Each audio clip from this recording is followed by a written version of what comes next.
Could you survive a single day in a Roman military camp?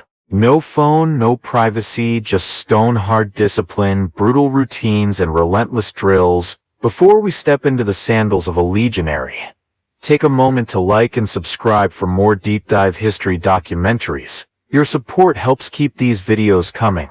Discipline in the Roman military was absolute, not just expected, enforced, with punishments that were swift, public, and often severe. A soldier who arrived late to formation could be flogged on the spot. A man who fell asleep during guard duty might face execution. Entire groups could be punished for the failures of a few. This wasn't rare, it was standard procedure. The Roman army operated on the idea that fear preserved order. Commanders were not mentors. They were enforcers. Orders weren't suggestions. They were law, and refusal meant death. Roman soldiers lived under constant scrutiny. Their centurions, officers in charge of roughly 80 men, inspected their armor daily. Shields had to be polished, sandals tied correctly, swords sharp. Even a rusty helmet could result in lashes. Drill routines were rigid and brutal. Marching was practiced constantly.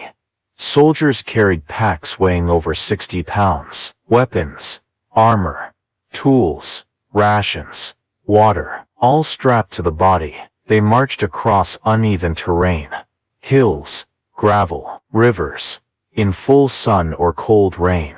20 miles in a single day was not unusual, and if you slowed the unit down, you could be punished, or reassigned to worse duties. The camp day began at sunrise. Trumpets blared, signaling the start of routines. There were no weekends, no casual mornings, no time to sleep in. Tasks rotated, but they never stopped. If not marching, you were training. If not training, you were digging. Roads had to be built, walls fortified, ditches dug around the camp each night. Even while on the move, soldiers built a fortified camp every evening before sleeping. It involved clearing brush, leveling ground, digging a ditch, and raising a palisade wall before eating dinner. Failure to complete the structure before dark meant exposure to attack and likely punishment. Meals were simple and always the same: coarse wheat or barley, made into porridge or flatbread, mixed with vinegar and water. Sometimes beans, rarely meat. Food was issued as raw grain, and soldiers cooked their own meals. Cooking badly could result in spoiled rations, which meant going hungry. Water had to be fetched from nearby rivers or wells, and boiled, if there was time. Sanitation was basic. Latrines were dug trenches, used communally. No toilet paper, no privacy. Hands washed in cold water. Soap was rare and expensive. Baths happened occasionally, if there was access to a bathhouse or stream, but weeks could pass without one. Lice, fleas, and other parasites were common. Most soldiers lived with them constantly. Armor rubbed sores into skin, and infections were frequent. There were no antibiotics, and amputations, often done without painkillers, were the standard for treating wounds. A cut today could be fatal in a week.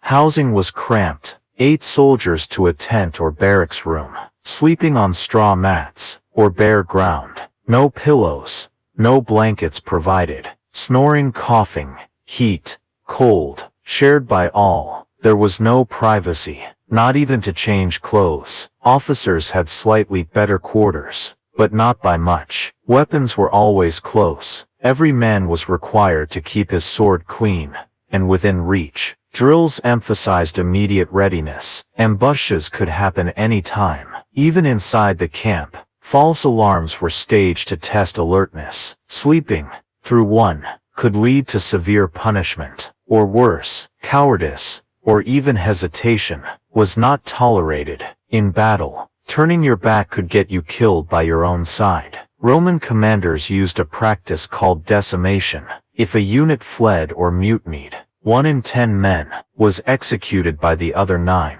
It was brutal and very real. Every soldier knew the rules and the consequences. Religion and superstition were part of daily routine. Omens were read in animal entrails. Before major actions, offerings were made at altars, often under the supervision of senior officers. Failure to participate, or mocking these rituals, was treated as sacrilege, and punished accordingly. Language was strict. Commands were given in Latin. Any misunderstanding, especially in battle, could cost lives. Foreign recruits had to learn quickly. Those who didn't were assigned to extra duties, or expelled. Communication errors were not tolerated.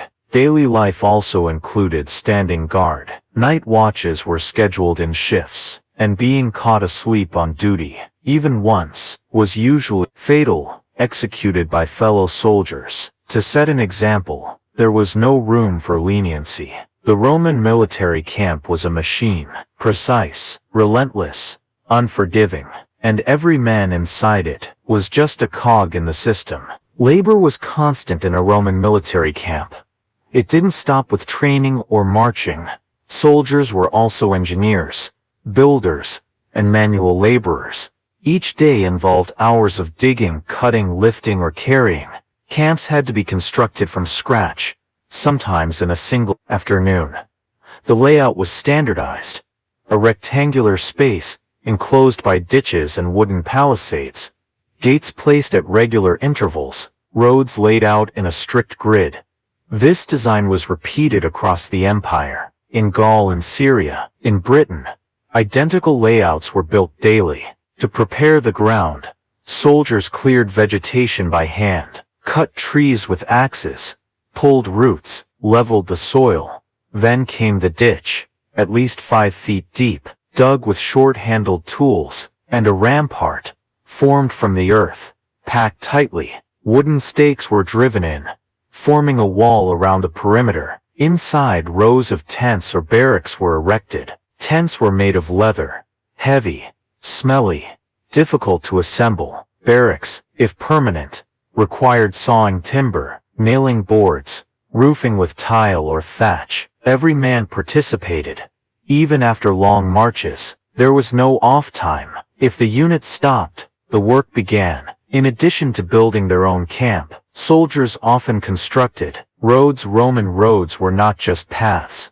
They were carefully engineered. Layers of gravel, sand, and paving stones, often reinforced with drainage ditches. Some required bridges, culverts, or cutting through rock. This was all done by hand, using pickaxes, hammers, chisels, and baskets. Even in hostile territory, guards had to be posted while others worked. In winter, hands went numb.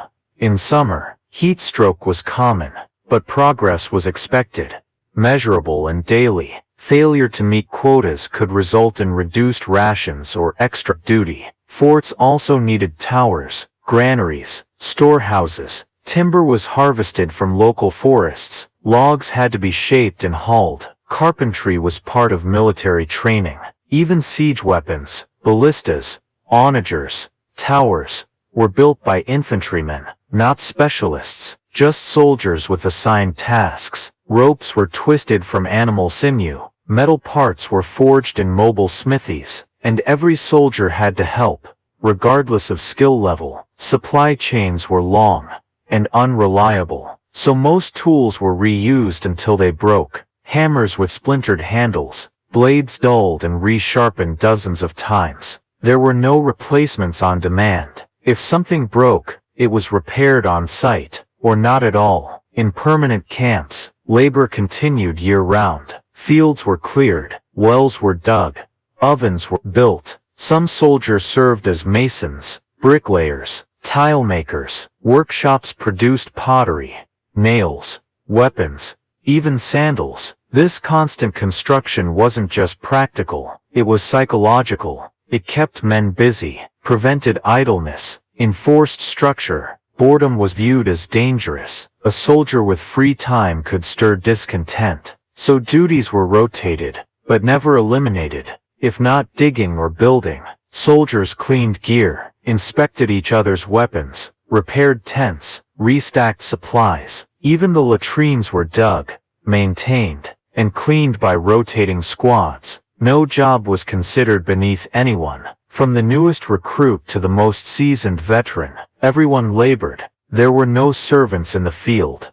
Everything was done by hand, by the soldiers themselves. Muscles ached, joints swelled, injuries happened often, back strains, broken fingers, torn ligaments, but rest was rare, and sick leave nearly non-existent. A bandaged hand, still expected to march, carry, dig, and any sign of malingering, faking illness, brought punishment, sometimes flogging, sometimes reduced pay. A soldier was expected to endure. Pain was part of the role, because the camp, the road, the fort, all of it had to be completed, no matter the weather, the season, or the danger nearby. The Roman army built the empire, one stone, one ditch, 1 mile at a time, and every soldier was a laborer first, warrior second. Food in a Roman military camp was simple, predictable, and limited. There was no mess hall, no cafeteria, no cooked meals waiting on tables. Each soldier received a ration of raw grain, usually wheat, sometimes barley or spelt, issued every few days, in bulk, not portions.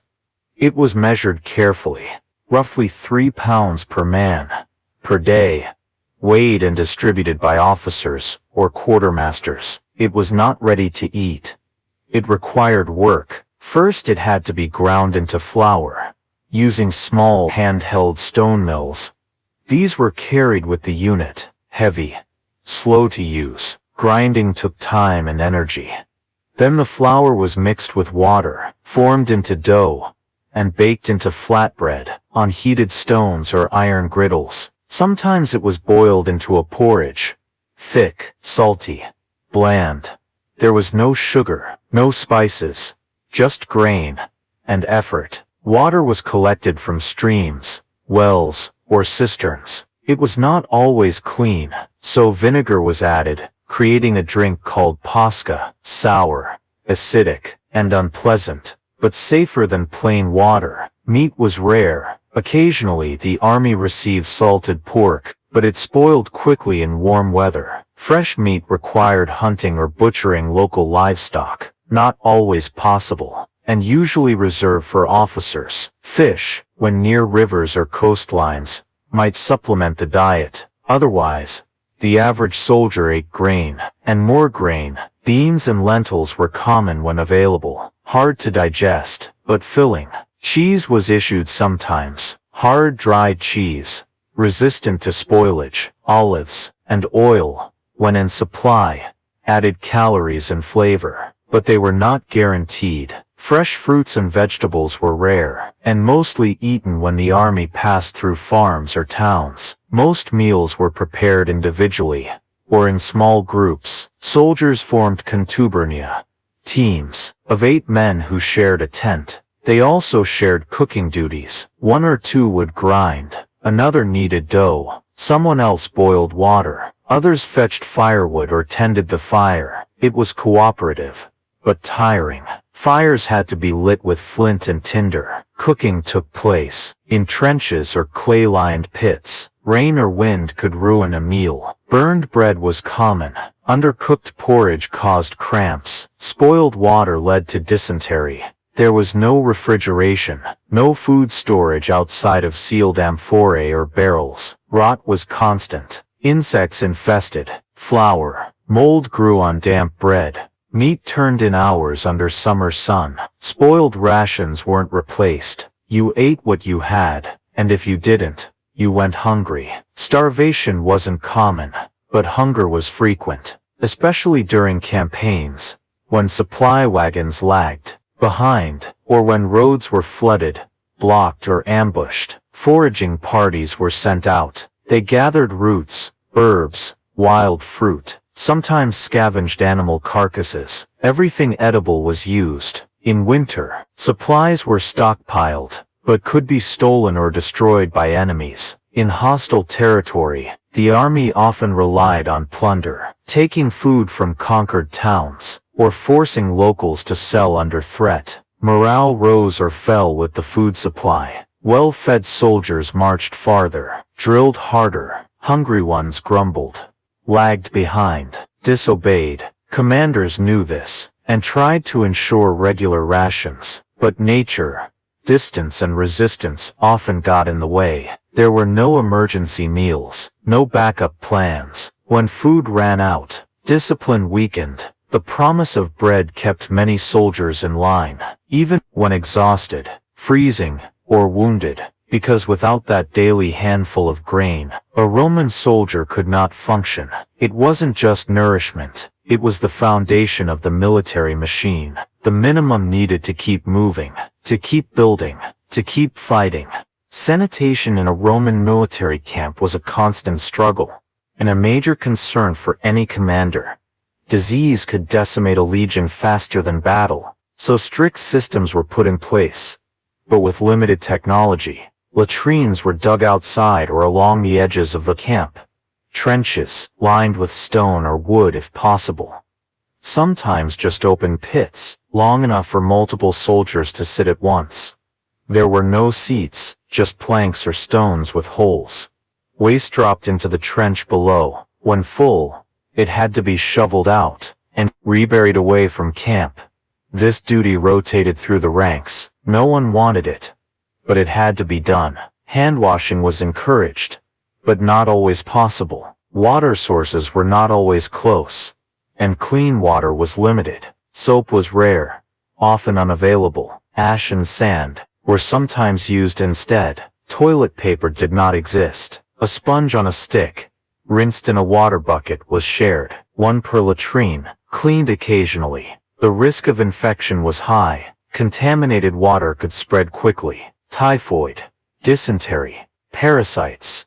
A single mistake at the water source, and the whole camp could fall sick. Soldiers were trained to dig latrines downhill from tents, away from cooking areas, and far from water storage. But wind, rain, or poor planning often spread contaminants anyway. Bathing was a luxury. In permanent forts, bathhouses were constructed, with hot, warm, and cold rooms, fired by Hipparcos systems beneath the floors. But in mobile camps, baths were rare. Streams or rivers were used when nearby. Otherwise, weeks passed without washing. Sweat, grime, blood, and filth built up over time. Skin infections were common.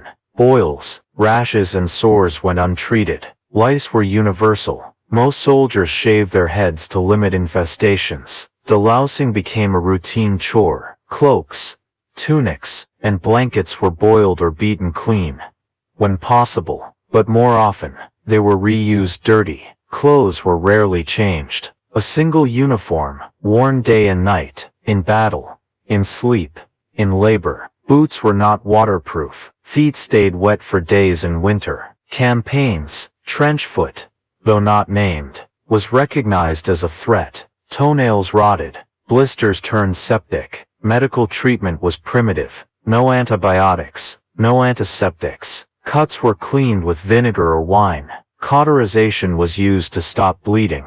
Leeches were applied to inflamed wounds. Surgeons carried basic kits, scalpels, forceps, needles, but sterilization was unknown. Instruments were wiped clean, not boiled. Infection after surgery was common, often fatal. Amputations were done with no anesthetic, sometimes with only wine or opium to dull the pain, and there were no prosthetics, no rehabilitation. A maimed soldier was discharged. If he survived, burials were quick. Soldiers who died from illness were buried outside the camp walls, in shallow graves, with simple markers. During campaigns, multiple bodies might share one pit. Funeral rites were minimal. Smoke from burning clothes and bedding often filled the air. Infectious items were destroyed, but the risk lingered. Flies, rats, contaminated soil. Disease never left a Roman camp. It waited for exhaustion, malnutrition, or a lapse in routine, and once it took hold, it spread fast. The Roman army developed many sanitation rules, but the tools were crude, the environment hostile, and the work unending. Staying clean was a battle of its own. fought daily, and often lost. Marching was the backbone of the Roman military. It was not just movement. It was training, discipline, and endurance. Every soldier marched, no exceptions. No rest for rank or seniority. Standard pace was 20 Roman miles per day, roughly 18 modern miles, often through rough terrain, uphill, downhill, across rivers, through mud, snow, or heat, all done while carrying full equipment. This was known as the full pack or mule load. Each soldier carried around 60 to 80 pounds of gear, a helmet, chainmail or plate armor, shield, sword and javelins, along with tools, spade, pickaxe, saw, food rations, water skin, cooking pot, personal items, extra tunic, blanket, money pouch. Everything was slung across the body using a wooden pole, balanced and strapped for weight distribution, called a furka.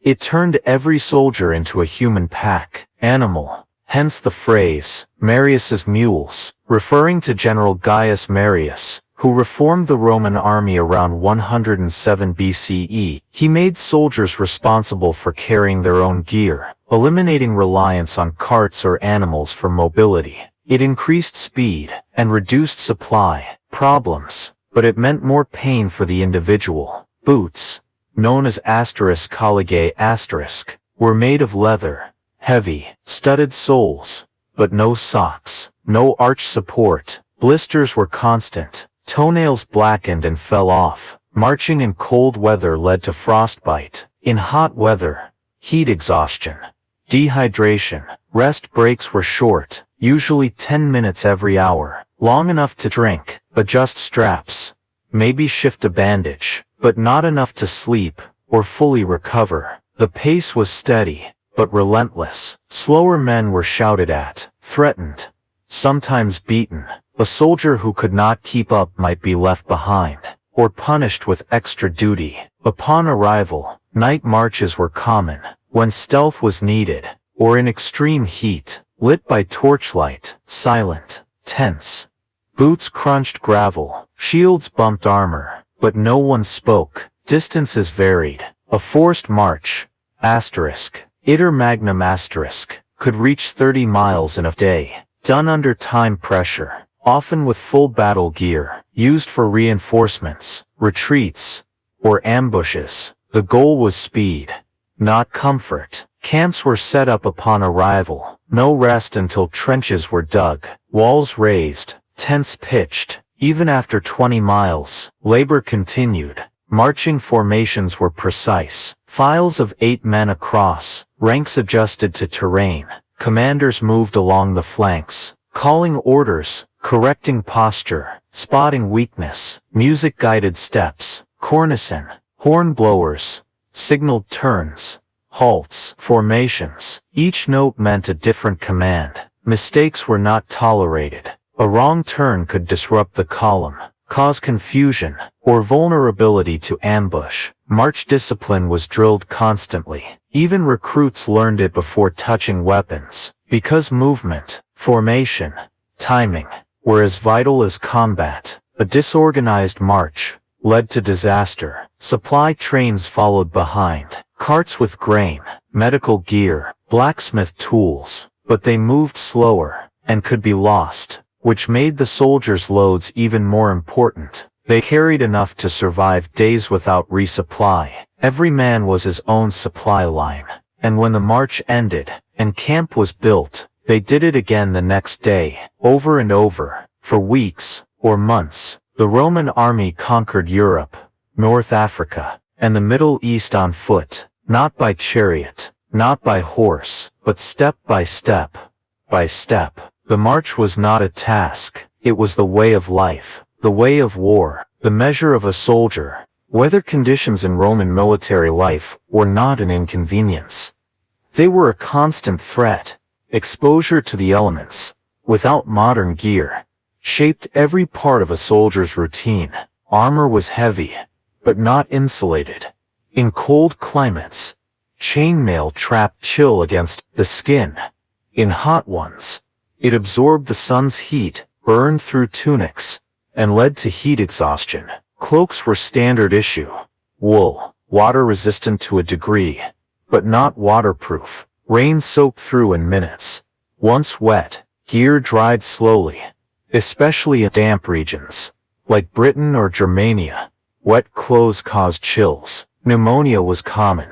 Fever could kill within days. There was no central heating. Fires were allowed, but only outside tents. Open flames near canvas or leather posed a risk. Tents held in heat poorly. In winter, temperatures inside dropped below freezing. Men slept in full gear, wrapped in cloaks, curled tightly. In summer, tents trapped heat. Airflow was minimal. Sweat pooled into bedding. Insects thrived in the warmth. Flies, fleas and mosquitoes bred rapidly in standing water, especially near rivers or marshes. Malaria was well known, especially in the Mediterranean and near swamps. Roman doctors diagnosed it by symptoms, but treatment was ineffective. They used herbs, prayers and bloodletting. Prevention was limited to moving. Camp. Dust storms in arid regions stung the eyes, clogged the nose, blinded formations mid-March. Snowfall made roads impassable. Rations froze solid. Fires struggled to light. Wood became scarce in deep winter. Soldiers gathered kindling during the day, or went without. Warmth at night. Frostbite wasn't named, but it was understood. Fingers turned black. Toes swelled and split. Boots weren't lined. Feet stayed wet from snow and ice. Sandstorms and desert campaigns. Stripped skin raw. Visibility dropped to zero. Breathing became difficult. Marching stopped entirely during severe storms, but only briefly. Delays cost time and risked ambush, so units moved forward anyway. Despite the risks, thunderstorms meant collapsing tents, drowned fires, and lightning strikes. Armor offered no protection. From electrical storms, lightning was feared as divine wrath, often followed by sacrifices or omens. Earthquakes were recorded during major campaigns. They toppled walls, split roads, broke supply lines. Roman superstition treated earthquakes as signs, but practical action was still required. Rebuild and move on. Mudslides, floods, and avalanches killed hundreds of soldiers over the centuries. Nature showed no preference for rank. Officers drowned, just like recruits. Storms at sea delayed reinforcements. Winds scattered supply fleets. Ships were lost. Cargo spoiled. Hunger followed. And all the while, the campaign continued. The Roman army adapted, but never paused. Climates ranged from alpine passes to tropical forests. Soldiers moved through all of them, with limited changes in gear. Tunics lengthened. In winter, sandals thickened, but clothing remained minimal. No fur, no padded armor, no thermal insulation, just layers of wool and discipline. Campfires offered brief comfort, but wood had to be gathered, dried, and rationed. In some campaigns, fires were banned entirely at night, to avoid detection. Cold was endured in silence. Shivering men wrapped in cloaks, huddled together, waiting for dawn. Wind howled through thin tents. Ropes snapped in storms. Walls of snow or rain cut through the camp like knives. Sleep was broken by cold, or flooding, or falling debris. And at first light, work resumed. No delay, no exceptions. Roman soldiers were expected to endure every climate, because terrain and weather were part of war, not separate from it, and never an excuse. Sleeping conditions in a Roman military camp were harsh. Comfort was not a priority. Survival was. Soldiers slept in small tents called *papilio*, made from heavy leather, dark brown or black, water-resistant, but not waterproof. Each tent housed 8 men, *contubernum, The tent was low, cramped, barely tall enough to kneel.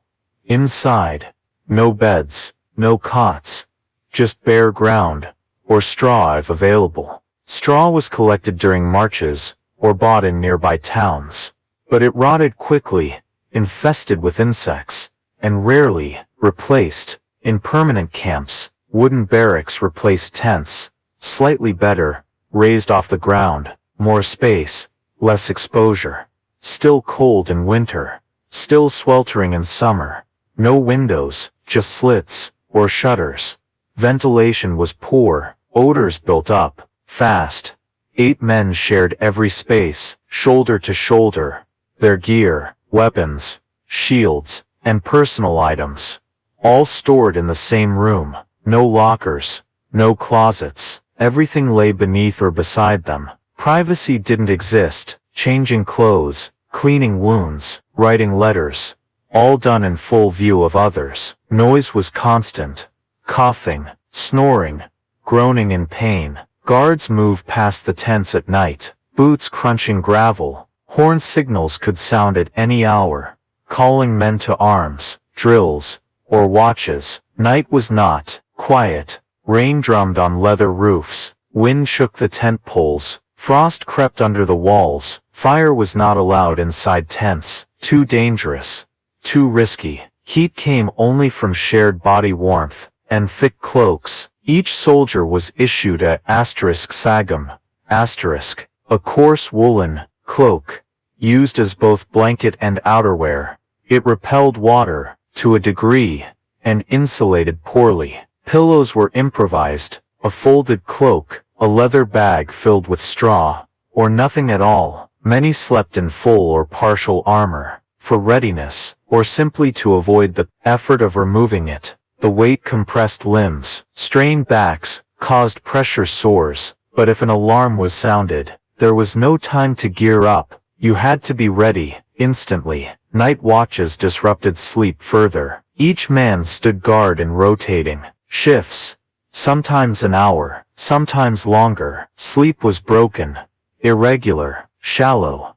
Guards who fell asleep were executed. So stress remained high, even during rest. Dreams were disturbed, often by fear or pain. Wounds ached, stomachs growled, cold stiffened, joints. Sleepwalking was noted, often mistaken for desertion. Sleep itself became strategic. Men learned to nap when they could, in wagons, under trees, even sitting up. During marches, brief halts were used for micro-rests, but full sleep, uninterrupted, and warm, was rare. Only elite officers had separate quarters, a small tent or wooden room, sometimes with a servant or a cot. They had better bedding, more space, more privacy, but still no luxury. Even generals lived in simple conditions while on campaign. Only in fixed fortresses, like those along the Rhine or in Britain, were better accommodations built. Stone walls, tiled floors,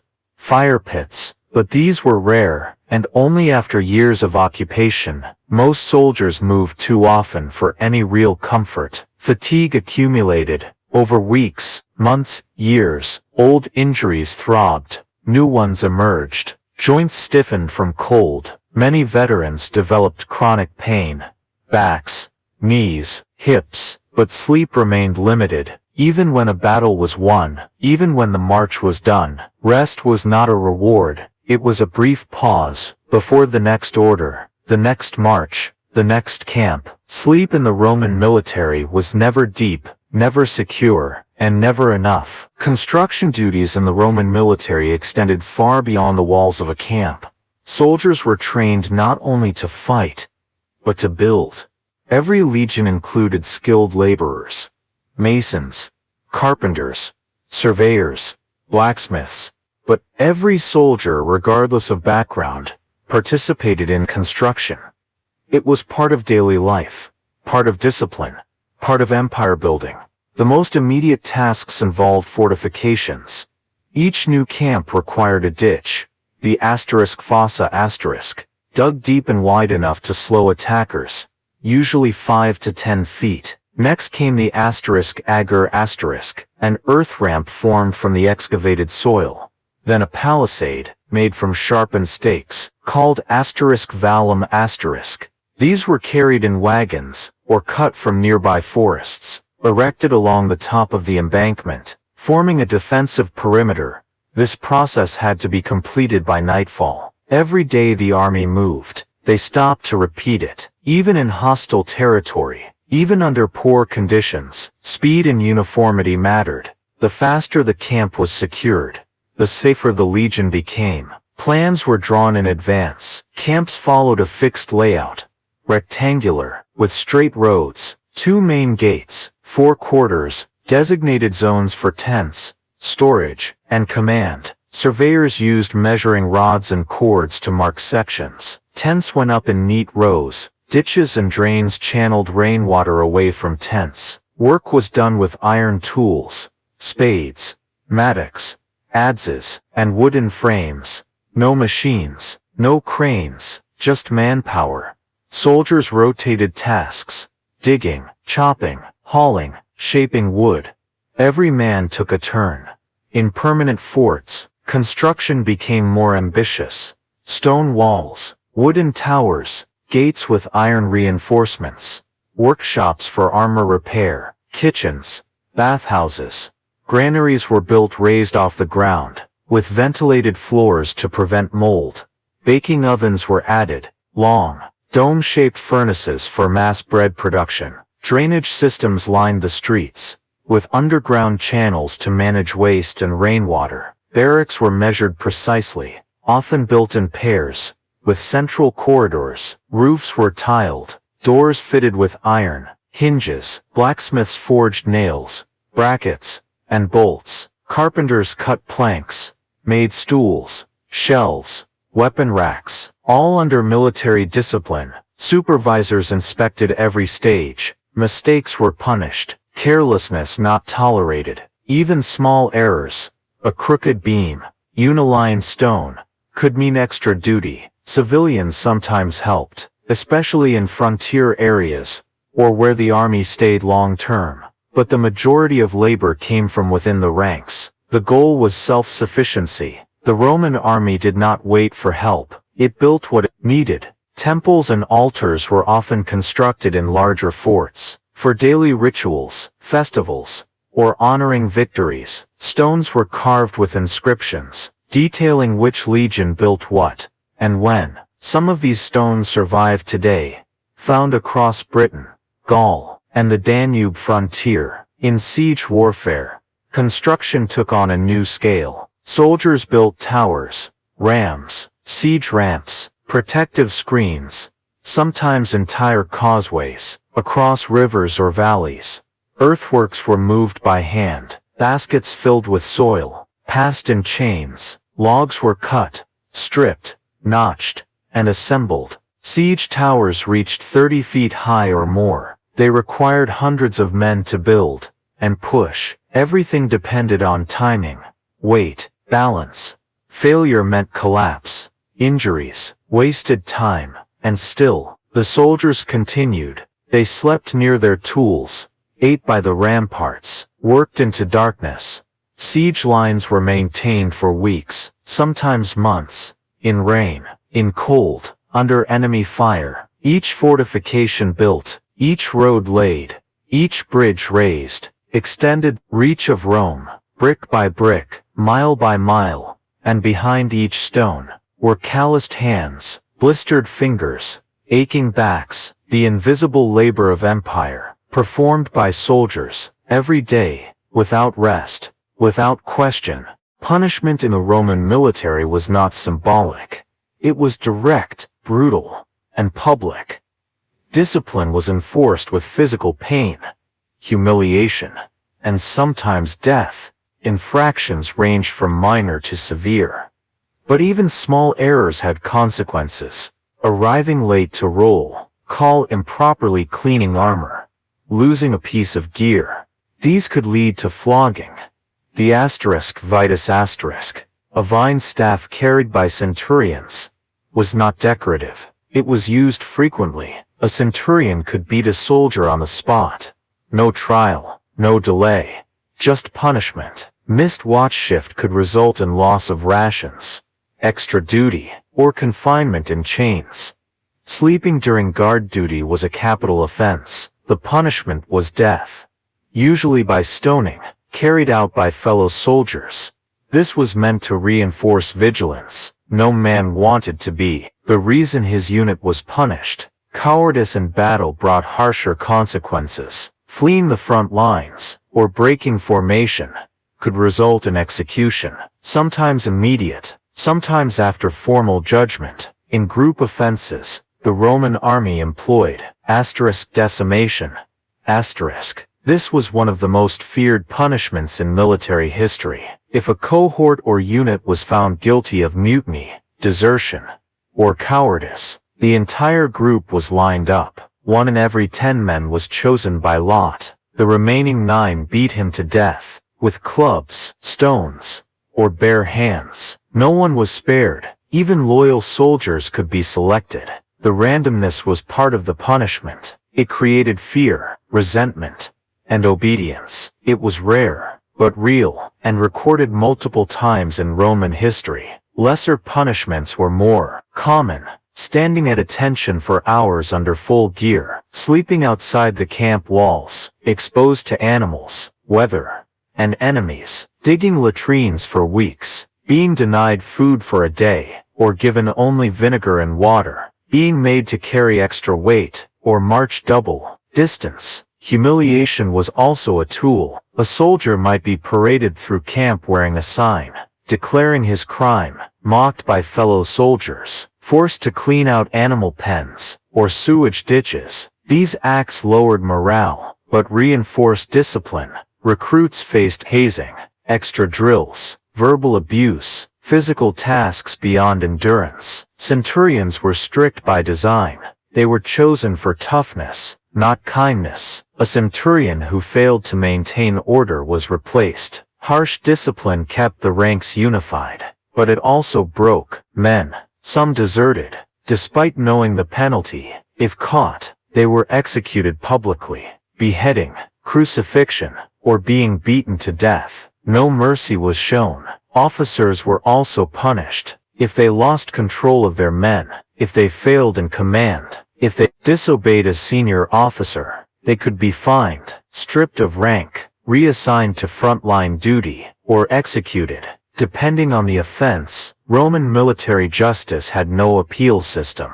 The legate or general had final say, and punishment was carried out quickly. There were no prisons for long-term detention, only immediate consequences. Medical neglect was not considered a crime.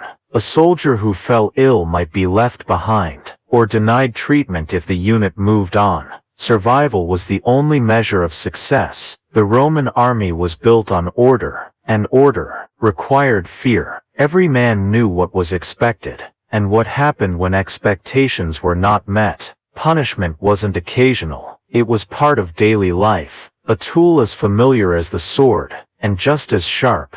Hierarchy in the Roman military was absolute. It defined every movement, every command, every aspect of daily life. From the general to the lowest recruit, each man knew his place, and the penalties for stepping out of line. Orders flowed downward only. There was no debate, no questioning, no room for hesitation.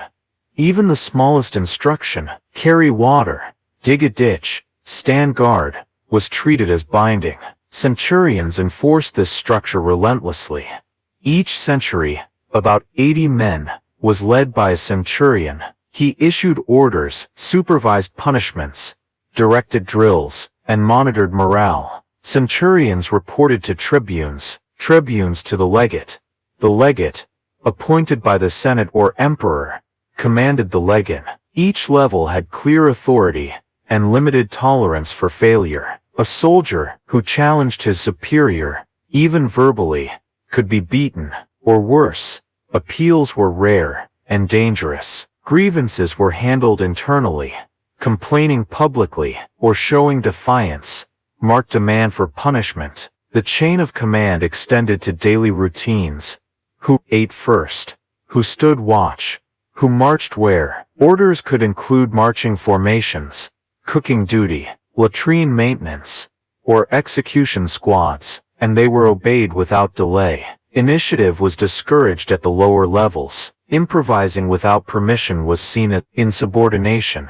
Even in battle, soldiers waited for specific signals before acting. Trumpet calls, standard movements, and flag positions controlled unit behavior. No soldier fought alone, or made individual decisions. The power structure was visible in uniforms. Officers wore plumes, sashes, finer armor. Centurions carried the *vitis* staff, a symbol of their authority and right to punish. Higher ranks had more elaborate helmets, decorated with crests or engravings. Their tents were larger, placed near the center of camp, protected by guards. They received better rations, more personal space, and sometimes servants, but the weight of responsibility was heavy. A centurion whose unit failed, who allowed desertion or cowardice, faced disgrace or execution. Promotion was possible, but slow. Years of loyalty, consistent obedience, and demonstrated skill were required. Some rose from the ranks, especially during long campaigns, but most remained in the same role for years, or for life. New recruits were trained to obey instantly. Drills emphasized response to shouted commands, no delay, no confusion. Failure meant group punishment. This reinforced collective responsibility and the primacy of the command structure. In mixed legions, where recruits came from across the empire, Latin was mandatory. Everyone was expected to learn it. Orders were given only in Latin. Misunderstanding commands was treated as incompetence. Language, rank, obedience, all reinforced hierarchy. Religion also reinforced the structure. Rituals were led by senior officers, sacrifices approved by commanders. Even the gods followed the military order. Jupiter Optimus Maximus, king of gods, was invoked by generals. Mars, the god of war, received offerings from tribunes and legates. Ritual obedience reflected battlefield obedience. Military law codified hierarchy. There were set punishments for striking a superior, for disobeying orders, for abandoning a post. These were known and repeated during training. Ignorance of the rules was not accepted. Within units, senior soldiers, known as principals had informal authority. They trained newer recruits, managed supplies, and reported problems up the chain. Their loyalty was expected and rewarded with extra pay.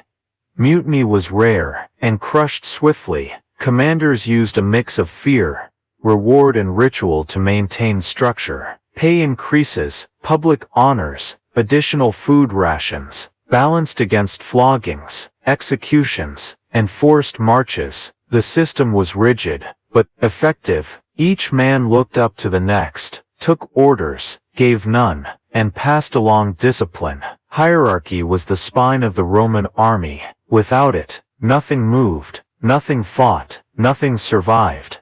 Training in the Roman military was relentless. It began the moment a recruit joined, and never truly ended. Every soldier trained daily, in camp, on the road, or near battlefields. The goal was precision, endurance, and control. New recruits were called *terrones*. They were assigned to centurions for discipline and instruction. Training focused first on marching, formations, pace, turns, spacing, up to 20 miles per day, under load, in heat, cold, or rain, until the body adjusted, or broke. Next came weapons training. The *gladius*, short sword, the *pilum*, throwing spear, and the *scudum*, large curved shield. Training swords were twice the weight of real ones, used to build strength and control. Wooden targets, *poly*, were struck repeatedly, up to 1,000 blows per day. Precision was demanded. Wild swinging was punished. Shields were used not just to block, but to push, strike, and disrupt formations. Drills taught soldiers to move as one, to advance, rotate, and retreat on command. In battle, hesitation meant death, and in training, It meant extra drills or lashes. Formation training was constant. Shield walls, testudo formations, flanking maneuvers. Units moved as blocks, not individuals. Officers shouted commands and watched for mistakes. A misstep by one man could ripple through the line, and the correction came fast. Pylon drills focused on accuracy, thrown at 30 paces, designed to pierce shields and bend on impact. Recruits learned to judge wind, weight, and timing. Targets were lined with straw or wicker. Javelins were retrieved and reused. Archery and slings were secondary skills, taught to auxiliary units and frontier soldiers. But every legionary knew the basics. Hand-to-hand combat was taught in close quarters. Wrestling, grappling, disarming techniques, all reinforced with repetition.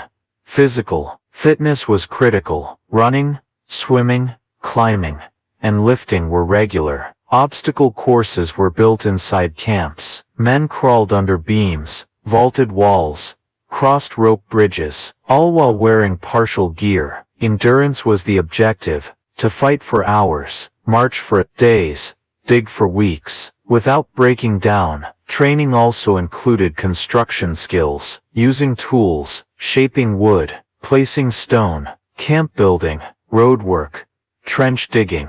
Each man became a soldier, laborer, engineer. Knowledge was passed down from veterans.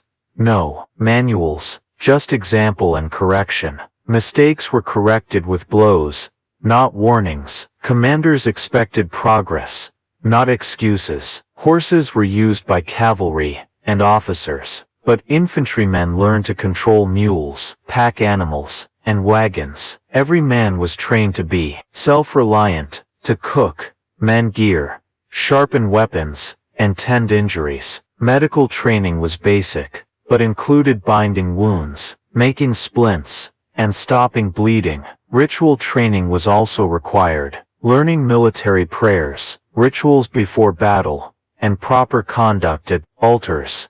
Even fear had to be trained out. Mock battles were staged, trumpets blared, men shouted, smoke filled the air. Recruits were pushed into simulated chaos to build resilience and obedience under pressure. Some faltered and were removed. Not all men made it. Through training, those who quit or couldn't keep pace were discharged or reassigned. The Roman military didn't waste time on weakness. After months of training, Terones, became full legionaries. But training didn't stop. Veterans drilled daily, kept their skills sharp, prepared for sudden deployment. No battle was ever easy, but the Roman army believed that hard training was the only path to survival and to victory. Again and again, across centuries and continents, personal time in a Roman military camp was almost non-existent.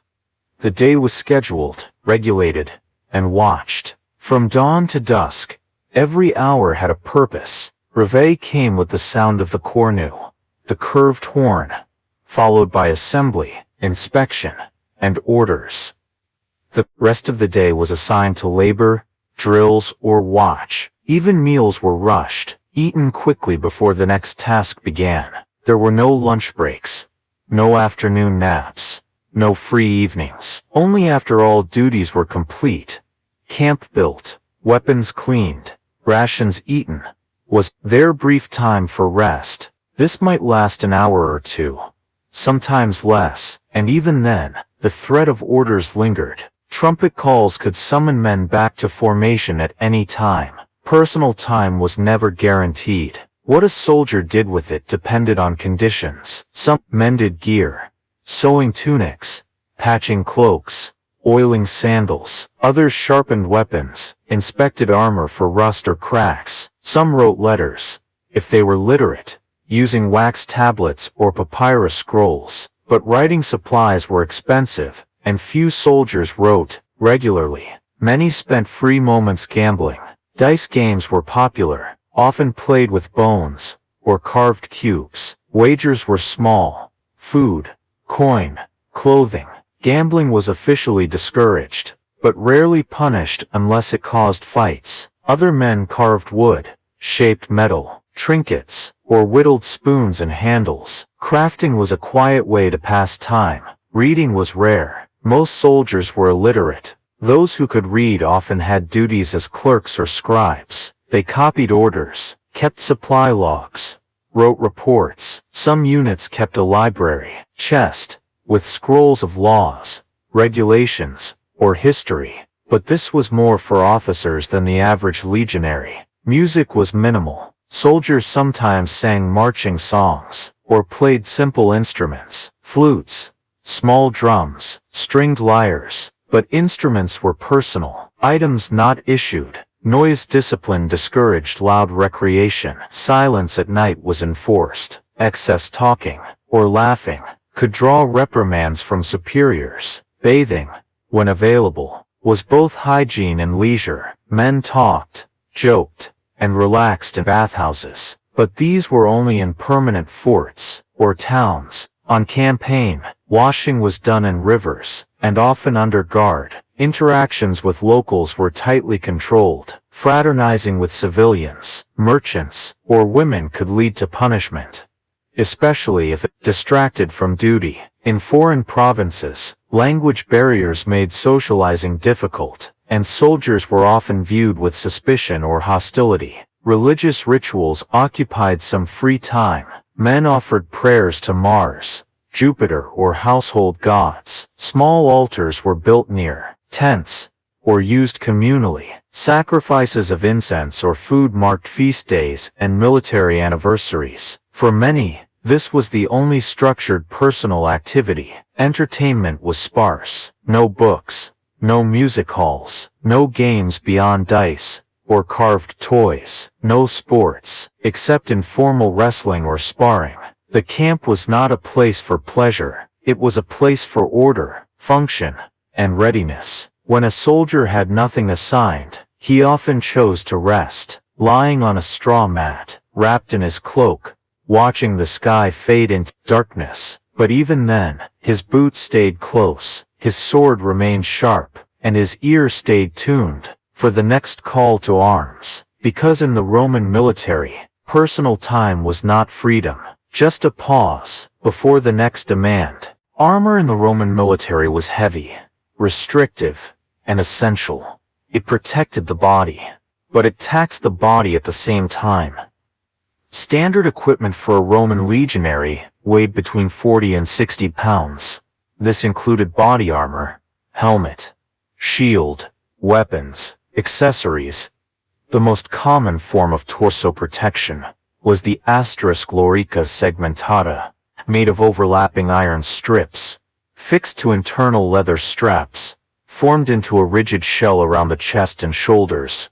It was flexible enough for movement, but stiff enough to absorb heavy blows. Wearing it for hours caused fatigue. Shoulder bruising was common. Neck strain developed over time.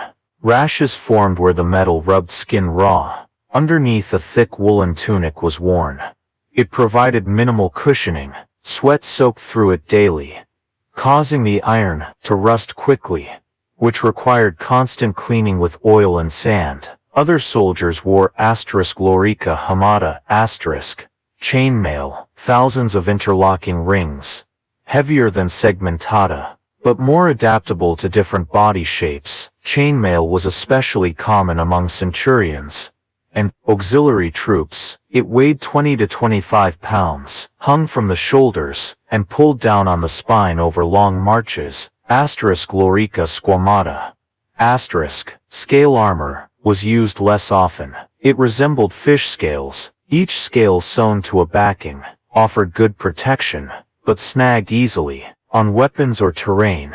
Helmets were made of bronze or iron. Standard helmets had cheek guards, a neck flap, and a reinforced brow ridge. Some were lined with felt or leather, but most sat hard on the skull. A blow to the head, even if blocked, could cause concussion. Helmets trapped heat in summer and froze against the scalp in winter. Straps held them tightly in place. Taking one off left the head vulnerable. So many soldiers wore them nearly all day. The shield, or scutum, was large and curved, made of layered wood. reinforced with iron or bronze, covered in leather or canvas, and painted with unit symbols or colors. It measured around 42 inches high, 16 pounds in weight, carried on the left arm, used for defense, offense, and formation. Holding it for hours caused arm fatigue, muscles trembled, wrists ached, fingers went numb. Shields absorbed arrows, stones, javelins, but when damaged, they had to be repaired quickly. Each soldier was responsible for his own gear. Neglecting armor, maintenance could result in punishment. Rusty swords, dented helmets, cracked shields, all showed poor discipline. The gladius asterisk, short stabbing sword, was carried on the right side, lightweight, but deadly, designed for thrusting in tight formations, not for swinging.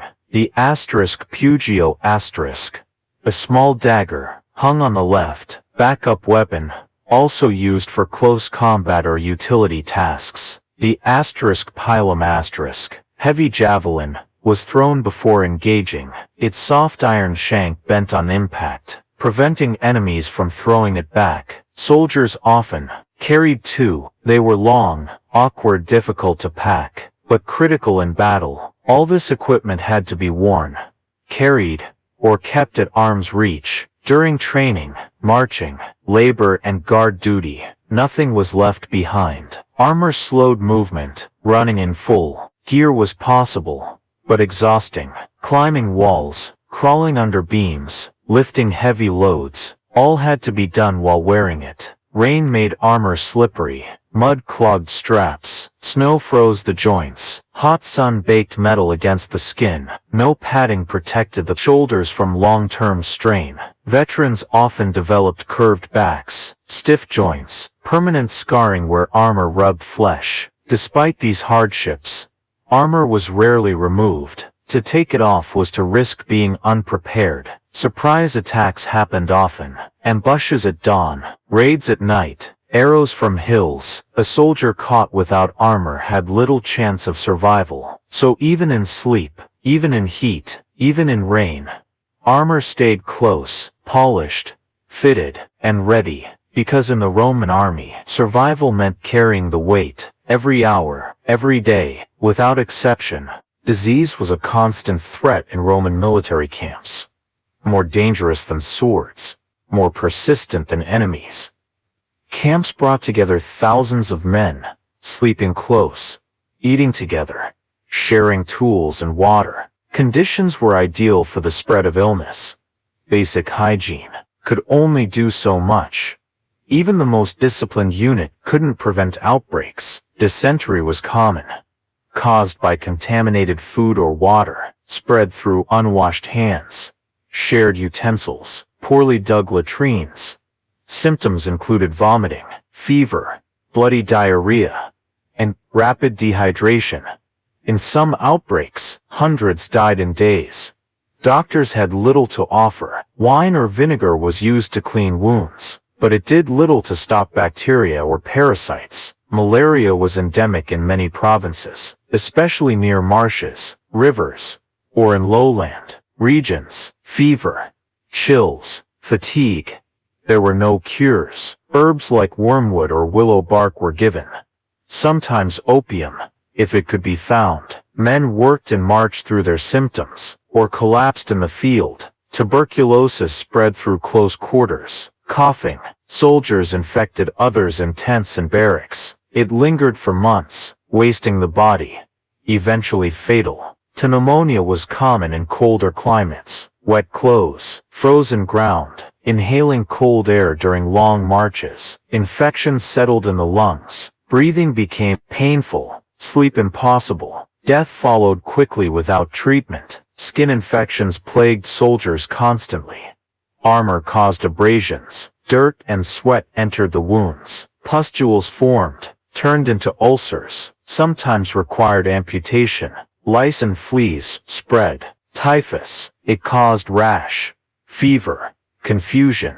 When fever spiked, many lost consciousness. There was no quarantine system. Infected soldiers were sometimes isolated, but often remained in camp, spreading the disease silently. Plague outbreaks were recorded in imperial histories, not just the famous Antonine and Cyprian plagues, but smaller ones, local, deadly. Entire legions were crippled, campaigns halted, borders left undefended. Roman field hospitals, valetudinaria, existed in permanent forts, but they were small.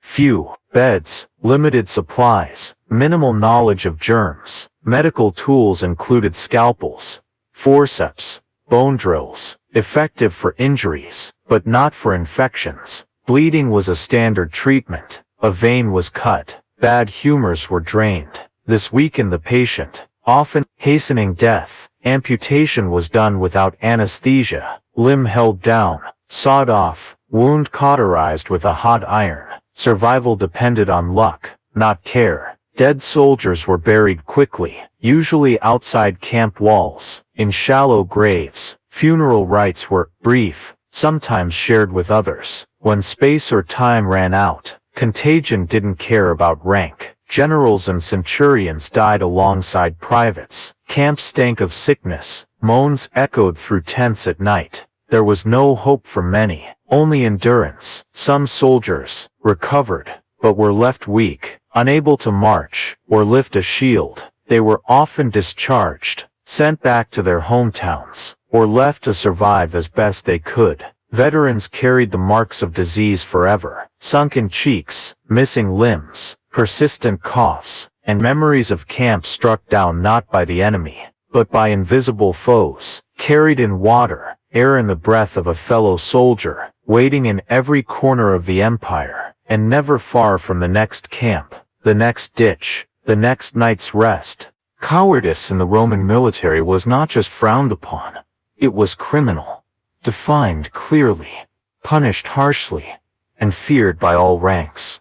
The Roman army expected unwavering courage, in formation, in battle, under siege, or in retreat. Turning away from the enemy, dropping your shield, breaking ranks without orders, all were considered acts of cowardice, and the consequences were severe. For individuals, the punishment was often death, executed on the spot by a commanding officer, or sentenced through formal judgment by the unit's leadership. Execution could take the form of beheading, beating, or being thrown to the enemy. If the offense involved multiple men, a unit could be subjected to decimatio. Decimation was rare, but devastating. 1 in 10 soldiers chosen by lot. The remaining 9 beat the chosen man to death. The process was not quick. It was brutal, conducted in silence, with no intervention allowed. The punishment served 2 purposes: revenge for failure, and fear to prevent it again.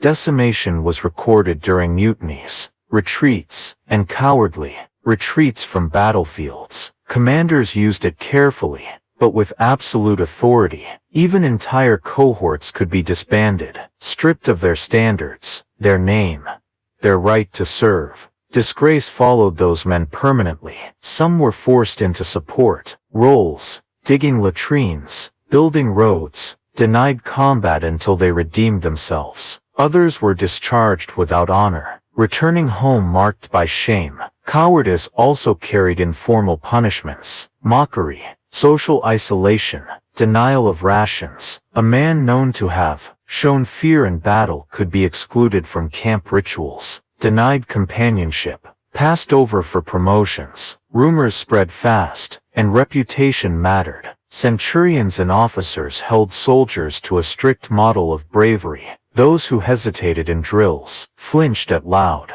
noises, or asked too many questions, were watched closely. Some were overtrained, given extra weight, sent on the most dangerous assignments to test their nerve. Others were dismissed early, if commanders believed they would not stand firm in battle. During campaigns, soldiers were placed in formations based on their reliability. More trusted men held the front line. Those under suspicion stood in the rear, or guarded the baggage train. In battle, fear was expected, but only if it was mastered. Men were allowed to sweat, tremble, pray, but not to run. Formation was sacred. If one man broke it, others might follow, and the structure collapsed. The Roman army drilled its men to act without thinking, to respond to commands without pause, to fear their officers more than the enemy. This culture preserved the line. In battles against Gauls, Germans, Parthians, soldiers held formation under arrow volleys, charging cavalry, siege towers, because to move was death, not from the enemy, but from their own centurion, standing behind them with a drawn sword. Some soldiers were chosen for dangerous missions, not because of skill, but as punishment for past cowardice, storming walls, crossing rivers under fire, nighttime raids, a chance to redeem themselves, or die trying. This created a system where courage was not just rewarded, it was required for survival, and anything less was remembered and punished, without mercy, without delay, without exception. Living quarters in a Roman military camp were strictly uniform. Every soldier shared space. There was no privacy, no solitude. The basic unit was the *contubernium*, a group of 8 men. They lived together, ate together, slept under the same roof or tent. In temporary camps, this meant a leather tent, roughly 10 feet long, 10 feet wide, and 5 feet tall, barely enough space to sit upright. Tents were crowded, cramped, and dark. Each man had his place, gear arranged to the side, shield against the back wall, weapons within reach. In permanent forts, wooden or stone barracks replaced tents, more space, but the layout remained shared.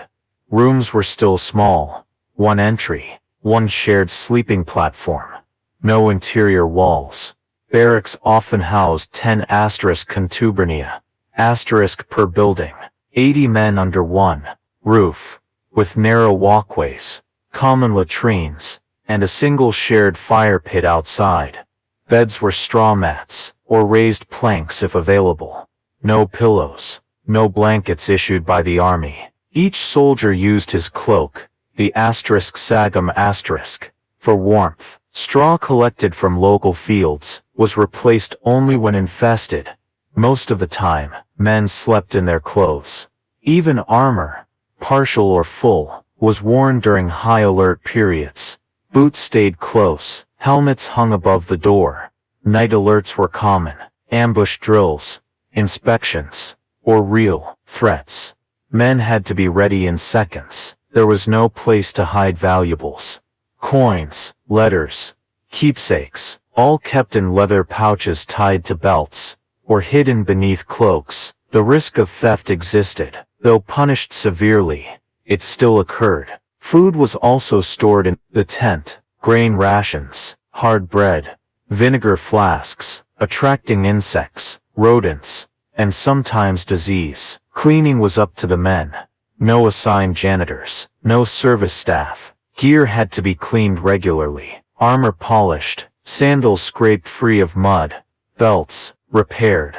This was done sitting together in the dirt. Conversation was minimal. Men were tired, often silent, focused on tasks or lost in thought. Privacy was non-existent. Bodily functions, changing clothes, medical treatment, all done in full view of tent mates. Embarrassment faded quickly. The group became a single unit, without secrets, without space. Arguments happened, fights broke out, but discipline came fast. Centurions kept order. Punishments were public and immediate. The tent space, or barrack room, was the center of a soldier's life. All daily routines returned to it. It was where orders were received, meals eaten, stories shared. There was no decoration. Walls were bare. Ground was packed, earth or stone. No bedsheets, no paintings, no comforts. In winter, breath steamed in the cold. In summer, heat soaked through the canvas. Bugs were constant. Flies swarmed during meals. Lice crawled in bedding. Mice chewed through grain sacks. Men scratched until they bled. Washing was rare. Clothes worn until they fell apart. Spare tunics were luxury items. Some sewed repairs by candlelight. Others bartered for cloth or thread. Even officers had limited privacy. They had individual tents, or rooms in the headquarters, but nothing luxurious, still under watch, still within earshot of camp noise, still exposed to sudden orders or alerts. There was no personal space in a Roman camp, only shared space, function over comfort, survival over rest. The tent was not a home, it was a shelter, a pause between marches, a corner in a system of order and obedience, shared by all, owned by none, and packed with men whose lives were ruled by routine, and defined by the walls they couldn't escape. Medical care in the Roman military was practical, but primitive, focused on survival, not comfort. Each legion had a small medical team, called *Medici*, usually a mix of trained physicians, surgeons, and assistants. They worked from a designated area, in permanent forts. This was the *Valetudinarium*, a military hospital, a rectangular building, with small rooms, a central courtyard, and space for surgeries. In temporary camps, medical treatment happened in tents, or under makeshift shelters. There were no antibiotics, no knowledge of germs, no antiseptics beyond vinegar or wine. Surgeons worked with iron tools, scalpels, forceps, bone drills, hooks, cauterizing irons, each wiped clean between uses, but not sterilized. Minor wounds were cleaned with wine, bandaged with linen, tied with leather, thongs.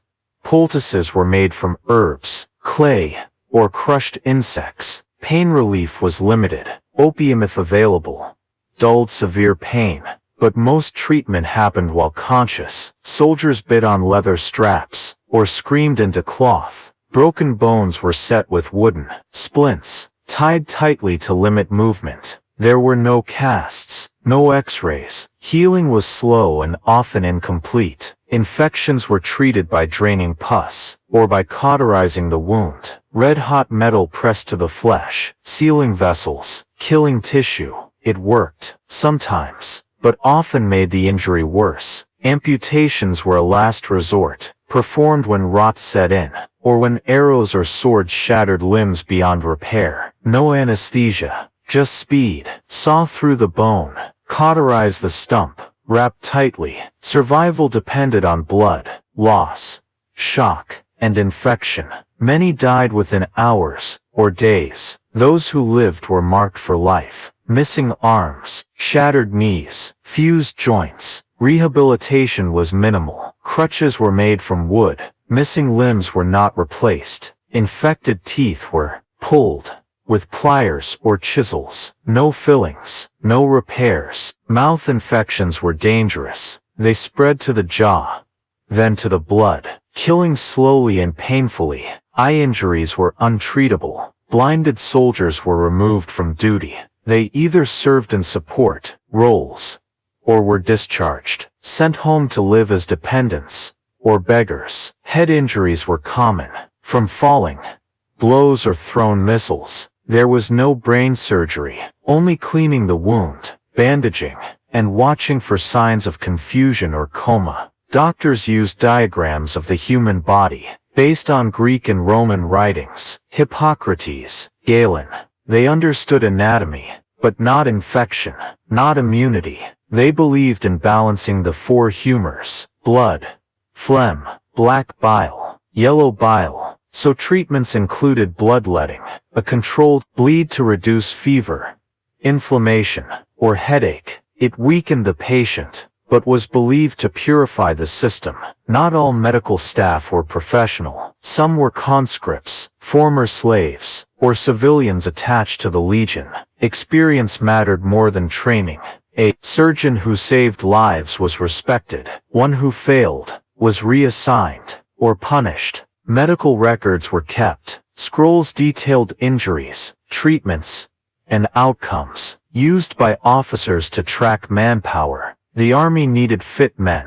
Injured soldiers were given time to recover, but if they failed to heal, they were discharged. No long-term care, no pensions for the permanently disabled. They left the army and lived however they could. Some became beggars, some worked in towns, some returned to family farms, but many died within a few years. The Roman army did what it could, but its medicine was limited by its time, effective for cuts, fractures, and some diseases, powerless against infection, plague, and trauma. Doctors worked hard, but tools were crude, and knowledge incomplete. Every wound carried a risk, every treatment a gamble, and every soldier knew that survival often came not from skill, but from luck, and from the strength to endure pain no cure could reach. Hygiene in the Roman military was limited by necessity. The army moved constantly, fought in remote areas, and lived without the luxuries of cities. Cleanliness was encouraged, but rarely achieved. Soap existed, made from animal fat and ash, but it was not standard issue. Most soldiers cleaned themselves with water, and scraped dirt and sweat using a strigil asterisk, a curved metal tool. This method removed surface grime, but not bacteria, not parasites. Baths were available only in permanent forts. Larger camps included bathhouses with hot and cold rooms, heated by underground furnaces, called hypocausts. There men bathed in groups, alternating between heat and cold, rubbing oil on their skin before scraping it off. But on campaign, there were no bathhouses, only rivers, lakes, or buckets of cold water, and time was short. Bathing might happen once a week, sometimes less. The result was a buildup of sweat, dirt, and body odor. Tunics were washed rarely, usually by hand, in cold water, with sand or vinegar. Drying took hours, and most soldiers had only one spare. Some wore the same clothing for weeks. Boots were never washed. They were scraped, dried, and repaired. Feet remained damp during long marches. Sweat and mud soaked into the leather. Toenails blackened. Fungal infections spread. Soldiers often went barefoot in camp to dry their feet, but the ground was rarely clean. Mud, waste, blood from butchered animals, all mixed underfoot. Latrines were shared. Dug trenches, sometimes lined with stone. No toilet paper. A sponge on a stick, called tersorium was rinsed and reused. Buckets of vinegar or salt water were provided, but cross-contamination was common. Hand washing was recommended, but not enforced. Water was rationed. Clean drinking water took priority, so hands went unwashed after latrine use. Food preparation was basic. Grain ground into flour by hand, mixed with water, sometimes touched with dirty fingers or tools. Illness often followed. Gear was rarely cleaned. Armor was oiled and sanded to remove rust, but the inside, where it touched the body, remained filthy. Sweat soaked the leather straps. Salt crystals built up, rubbing against skin, causing rashes and sores. Helmets trapped heat. Lice nested in helmet linings, crawled through tunics, spread rapidly through shared tents. Delousing became a routine chore. Soldiers picked lice by hand, crushed them between fingernails, or burned infested clothing when they could afford to. Some shaved their heads to prevent lice, but most simply endured. Rats and mice were everywhere, attracted by grain stores, crumbs, food waste. They nested under tents, in bedrolls, near latrines. They carried fleas, which carried disease. Trash was buried outside camp when possible, but on long marches, waste accumulated. Odors clung to men, to bedding, to the tents themselves. Rain helped wash some filth away, but it also created mud, soaked gear, delayed cleaning. In winter water froze, making hygiene impossible. In summer sweat poured continuously. Stains formed, sores developed, skin cracked under the sun, and festered without treatment. Commanders emphasized hygiene. They knew dirty soldiers died faster, but with few supplies, and no spare time. The standard of cleanliness remained low. Veterans accepted this. They built up tolerance, or suffered quietly. Hygiene was a daily battle, not to smell good, but to avoid infection, to keep gear functional, and to delay illness just one more day. In a camp where dirt was constant, and cleanliness was always just out of reach, Roman soldiers operated in every kind of environment. From the icy mountains of northern Europe, to the arid deserts of North Africa, to the dense forests of Germania, and the humid marshlands of the eastern provinces. Each terrain posed different threats, and soldiers were expected to adapt without complaint. In mountainous regions, marching meant narrow passes, steep inclines, and thin air. Mules struggled to carry loads. Tents were pitched on slopes. Rocks jabbed into backs at night. Snowfalls blocked roads.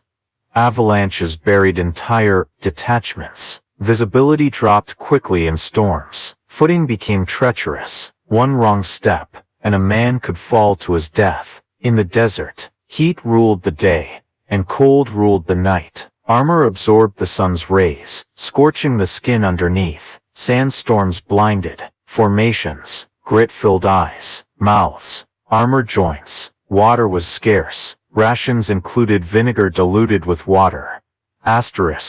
Pasca, but dehydration was constant. Lips cracked, sweat stopped, heads spun. Men collapsed mid-march, sometimes never rising again. Offered no shade, only thin canvas. Hot to the touch by midday. Scorpions and snakes slithered into bedding. Bites were frequent, and sometimes fatal. In the forests of Germania, visibility dropped under the thick canopy. Marching columns narrowed.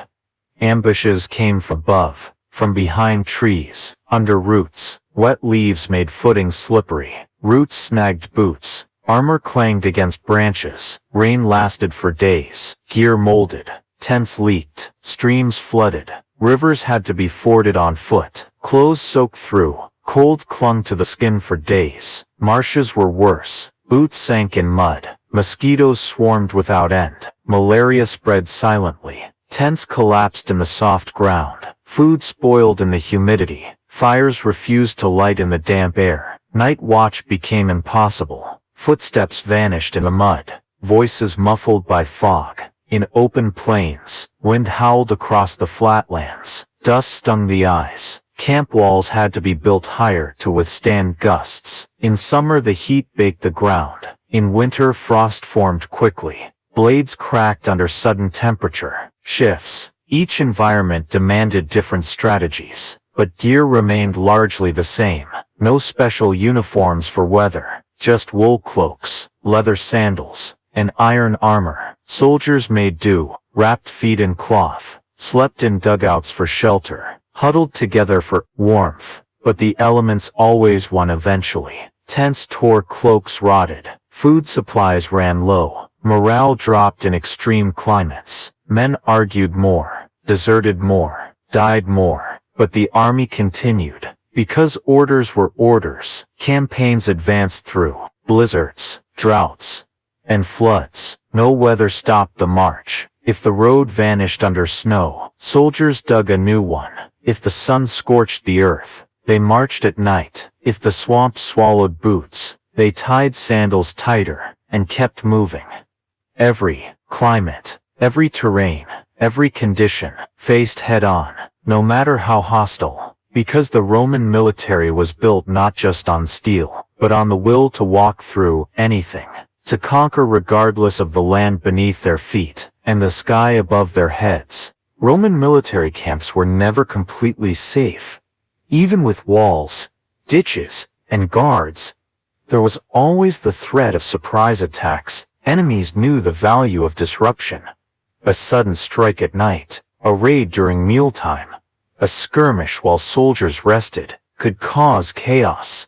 So camps were designed for constant defense. Every night, perimeter guards were assigned. Soldiers rotated through shifts. Some watched the gates, others patrolled the walls, some stood near the command tents. Failure to keep watch, or falling asleep on duty, was punishable by death, not just because it broke discipline, but because it put every man at risk. Even inside the walls, preparations were maintained. Weapons stayed close, armor kept within reach, shields leaned against sleeping mats. If the alarm sounded, trumpets blaring through the night, every soldier was expected to be on his feet within moments, half-dressed, half awake, fully armed. Formations were drilled for darkness, no lights, no confusion, no delay. Training ensured that even groggy soldiers moved to assigned positions quickly. Enemy attacks came from many sources: local tribes seeking revenge, displaced farmers resisting occupation, bandits hoping to steal supplies, enemy armies probing for weaknesses. Camps near hostile borders faced attacks more frequently, especially those near the Rhine, Danube, and eastern frontiers. Barbarian raiders preferred to strike at night, hurling flaming projectiles over the walls, firing arrows from tree lines, or charging in groups to breach the ditch. Sometimes they tried to set fire to tents. A single blaze could destroy a large part of the camp. Soldiers were trained in fire response. Buckets of sand and water were kept ready. Tents were spaced to prevent flames from spreading quickly. But panic still happened. Screams, smoke, collapsing leather roofs. In the confusion, formations could break, which is why order and calm were drilled so heavily. Every soldier knew his station, from first alert to organized counterstrike. Even cooking fires were monitored, forbidden during heightened alert, to prevent giving away position, or providing ignition sources. Sentries communicated using horns and torches. Signals indicated which gate was under attack, how many attackers were seen, whether to arm or to stand down. Ambush drills happened even during calm periods. Officers tested the camp at random, waking soldiers in the middle of the night, ordering full gear, full formations, immediate readiness. Anyone who delayed, who forgot his gear, who formed incorrectly, faced discipline the next day, because the real thing could come any time.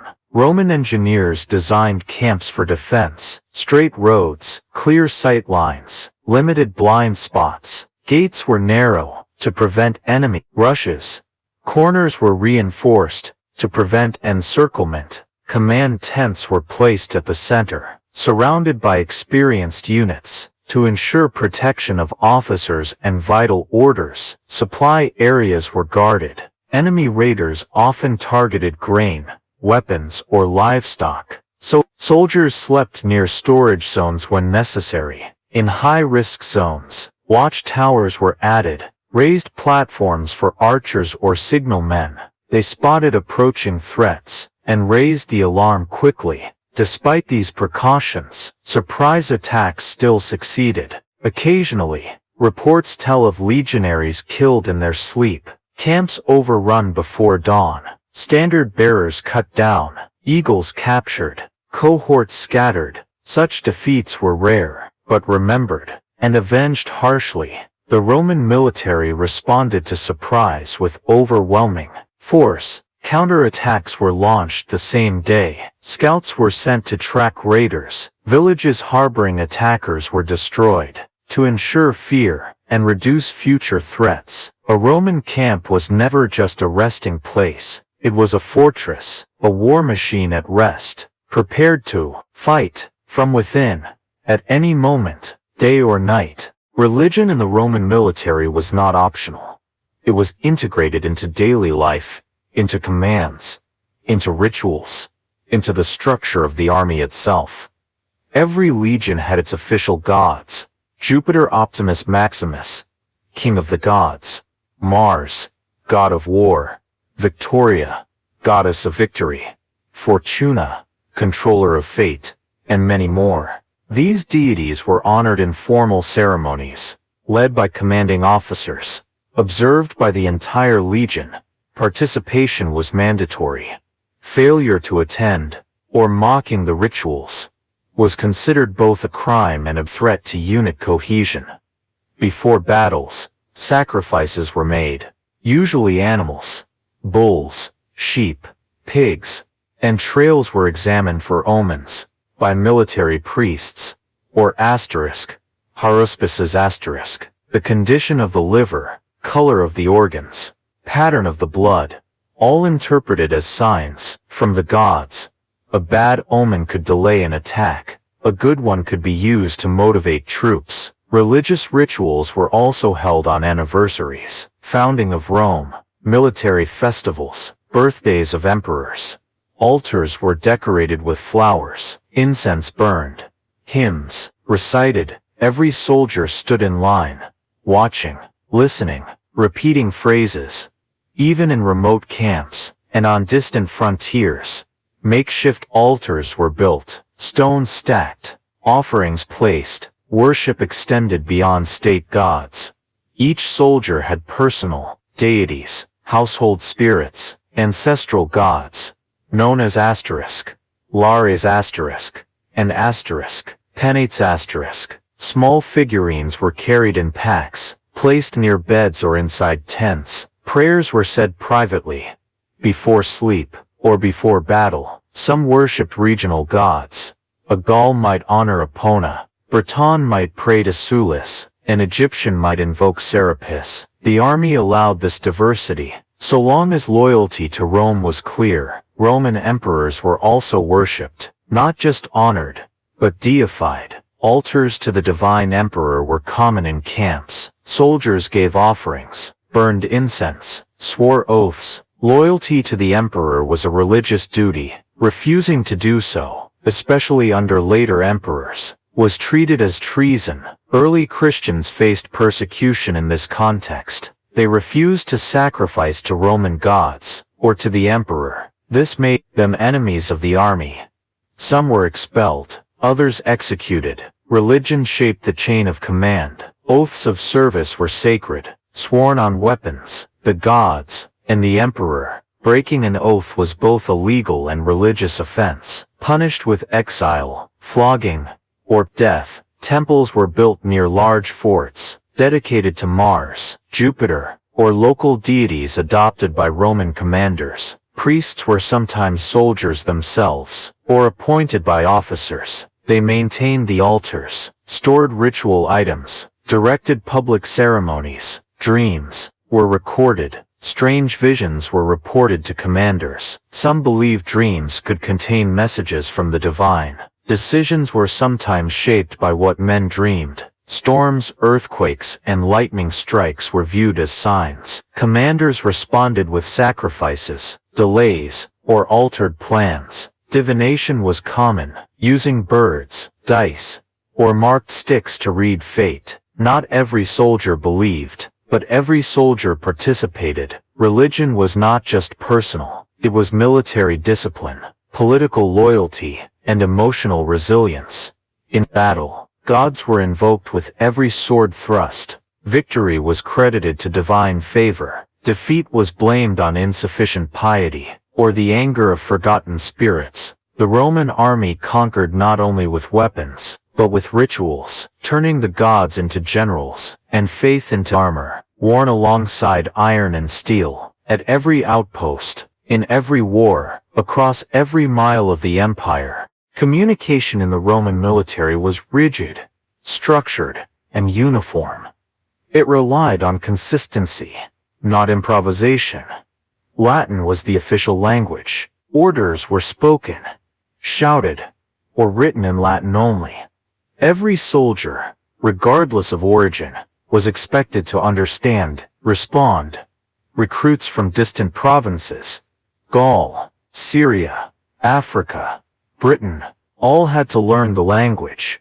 There was no translation, no bilingual instruction. Mistaking a command, failing to respond in Latin, was treated as incompetence, or even disobedience. Drills, reinforced key phrases, commands for march, halt, formation, advance, retreat. Each command had a standard form. Officers gave orders and clipped, exact words. No shouting matches, no debate. Immediate execution was expected. In battle, signals were used to supplement voice commands. The asterisk cornu, asterisk, a curved brass horn.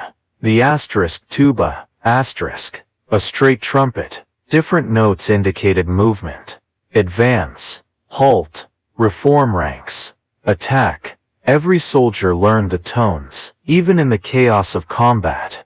Trumpet signals cut through, screams, clashing metal, and galloping horses. Banners and standards also guided movement. Each cohort carried a asterisk signum asterisk, a pole with discs or symbols. Each legion carried an asterisk aquila, asterisk. The eagle standard. Soldiers moved based on the position of the standard. If it moved left, they moved left. If it advanced, they followed. Protecting these symbols was a sacred duty. Losing the eagle was a catastrophic failure, and recovering it became a priority. Written communication was handled by clerks, asterisk cunicular, asterisk, and asterisk library, asterisk. They copied reports, drafted orders, recorded supply data. Messages were written on wax tablets or parchment, sealed with wax, marked with the sender's symbol, carried by mounted messengers, often scouts or cavalry. Messages had to travel fast, from general to tribune, tribune to centurion, centurion to soldier. Any delay could affect an entire campaign. There was no room for misinterpretation. Orders were repeated aloud to ensure accuracy. If a command was unclear, the officer was blamed. If a command was ignored, the soldier was punished. Silence was enforced during certain operations, night marches, ambushes, siege preparation, commands given in whispers, or sign language, hand signals substituted for words, a closed fist, a pointed finger, a raised palm. Each gesture practiced in drills. During sieges, engineers used flags to signal catapult crews, color-coded, positioned at fixed intervals, so that timing, distance, and coordination could be maintained. Misfiring a siege engine could kill friendly troops. Precision mattered. Language training continued throughout. Service, veterans drilled younger soldiers. Mistakes corrected on the spot, sometimes harshly. Commanders kept discipline through tone as much as words. A barked command carried more authority than a lengthy explanation. Repetition made response automatic. This minimized confusion. In emergencies, short phrases replaced full sentences. Asterisk, et gladios. To arms, asterisk hosts. Et destrisk, the enemy. Asterisk, instru. Asterisk, form up. Mail was allowed, within limits. Soldiers could write home, but letters were subject to inspection. Officers censored sensitive information, and mail could be delayed for months, or lost. Verbal communication dominated daily life. Around the fire, on watch, during marches, men spoke Latin, mixed with local slang, or dialects. But on duty, in formation, on the battlefield, only proper Latin was permitted, because miscommunication cost lives. And in the Roman army, language was not just a tool, it was a weapon, sharpened daily, and wielded without error. From commander to recruit, from trumpet to ear, from written word to iron. Discipline. Water access in Roman military camps was a matter of survival. Clean, reliable sources were essential for drinking, cooking, washing, and maintaining hygiene. But water was not always easy to find, especially during long marches, remote deployments, or in arid provinces. Each new camp required careful planning around water supply. Engineers and surveyors were trained to locate streams, springs, or wells. If natural sources weren't nearby, wells were dug by hand, using iron tools, lowered in buckets, lined with stone or wood. In some cases, aqueducts were constructed, bringing water from distant hills, along elevated channels, down into cisterns or basins. But this was only in permanent forts, not mobile or temporary camps. In the field, water had to be carried by hand, stored in barrels, loaded onto wagons, guarded closely. Spoilage was a constant risk. Heat, dust, insects, all threatened the supply. Water was rationed, Each soldier received a measured share per day, enough for drinking, minimal cooking, and basic cleaning. Bathing was rarely allowed in limited supply zones. Officers monitored consumption strictly. Overuse could lead to punishment. Disputes over water broke out, frequently, between soldiers, between units, especially in hot climates. To purify water, vinegar was added, creating *Pasca*, the sour drink of soldiers. It killed some bacteria, but altered the taste. Many hated it, but it was safer than untreated water. Rain was collected in jars, or funneled off tent roofs into basins. This was unpredictable, but useful during long dry spells. In swamps or deserts, water sources were rare and dangerous. Stagnant water bred disease. Leeches, parasites, and mosquitoes thrived. Men drank it only when desperate. Boiling helped, but firewood was not always available, and time was limited. Dehydration set in quickly. Dry mouth, dizziness, slowed reflexes. Some collapsed on marches, others pushed through. Commanders planned routes based on water. Camps were spaced between rivers, lakes, or known wells, but miscalculations happened. Entire units went without water for days, resulting in deaths or mutinous behavior. Horses and mules also needed water. They drank large quantities, which reduced what was left for men.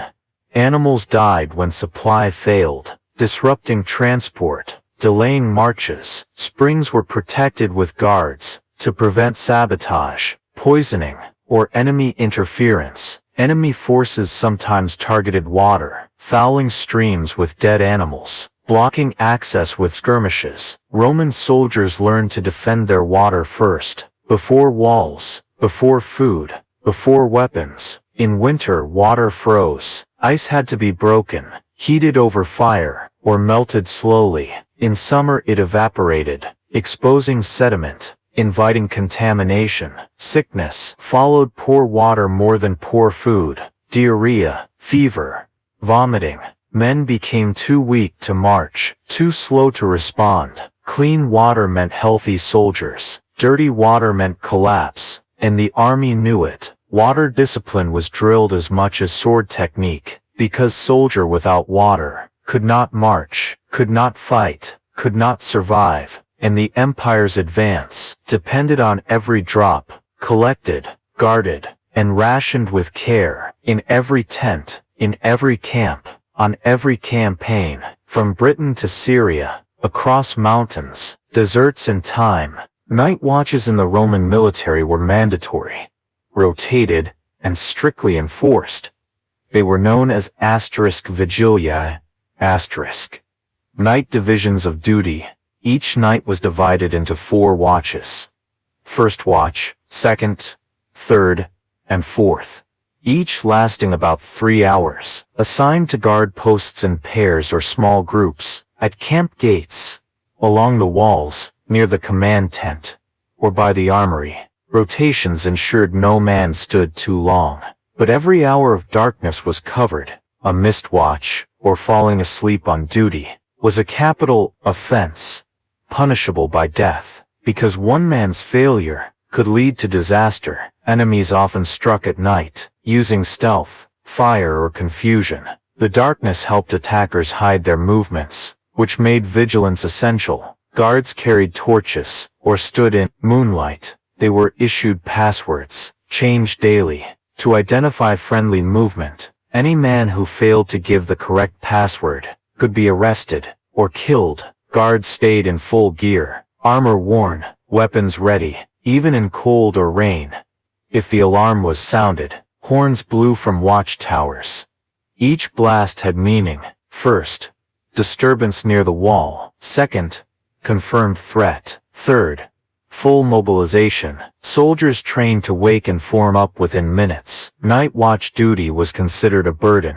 Men preferred early or late shifts. Middle of the night watches disrupted sleep most, causing fatigue, confusion, errors. To stay awake, guards paced, talked quietly, tapped shields, hummed songs, but loud noises were forbidden. Sound discipline remained in place. Even during alert, torches had to be managed carefully. Too much light exposed positions. Too little made it harder to see attackers. Falling asleep was rare, because the consequences were known. Executed by peers, stoned, beaten, or stabbed. This made fear a constant companion. Even the best soldier could grow tired, but no excuses were accepted. Superiors patrolled the watch posts. Unexpected inspections happened nightly. Any lapse was punished, not questioned. New recruits were often assigned harder shifts, as training or punishment. Veterans sometimes volunteered for early watches, to ensure proper performance, and to avoid the coldest hours. Night brought new dangers. Wild animals approached the camp. Wolves, jackals, snakes. Depending on the region, guards kept fires burning near the perimeter to deter them. But this attracted insects, and sometimes enemy scouts. False alarms were common. Rustling in the bushes, shifting shadows, wind-blown debris. Still, every noise had to be investigated. Every alarm was taken seriously. To ignore a threat was worse than raising a false one. Night watch included guard changes, marked by trumpet or shouted signals. The next group took over quickly, while the previous group rested, or returned to clean gear. Tents were organized so guards could move without delay. Paths were cleared, obstacles removed. No delays were tolerated. In winter, standing still for hours caused numbness. Feet froze. Hands stiffened, but guards were not excused. In summer, insects tormented the skin. Sweat pooled under armor, blurring vision. Still, the watch continued, because night was not rest, it was risk, and every Roman soldier knew that to sleep on watch was not just failure, it was betrayal of duty, of comrades, of Rome itself, and the penalty was swift and final. In the Roman military, food was not served. It was prepared by the soldiers themselves. There were no cooks assigned to every unit. No central kitchens in most camps. Each group of 8 men, a *contubernium*, formed its own cooking team. They received raw rations from the quartermaster, usually wheat, sometimes barley or spelt, measured in bulk, issued every few days. Soldiers carried small portable mills, hand-powered querns, used to grind grain into coarse flour. It was slow, laborious, and dusty. Once ground, the flour was mixed with water, formed into dough, and baked on flat stones, or griddles over open flames. Fire had to be built each time, using kindling gathered by hand, or dried dung, if wood was scarce. Cooking gear was minimal. Pots, skewers, iron pans, all carried or shared among the unit. Some used clay ovens in permanent forts. Others cooked over trench fires dug into the ground. Meals were eaten quickly. No set dining area. No furniture. Just sitting on the ground or stones near the tent. Breakfast was often bread and water. Lunch, if time allowed, was cold leftovers. The main meal came in the evening. Simple porridge, lentils, or boiled grain, sometimes flavored with garlic, onions or herbs, if available. Meat was rare. Occasionally salted pork or bacon was issued. Otherwise, soldiers relied on hunting, fishing, or local markets. Vegetables were seasonal. Beans, leeks, cabbage and turnips, when found. Fruit was a luxury. Fresh apples, figs or grapes were shared sparingly.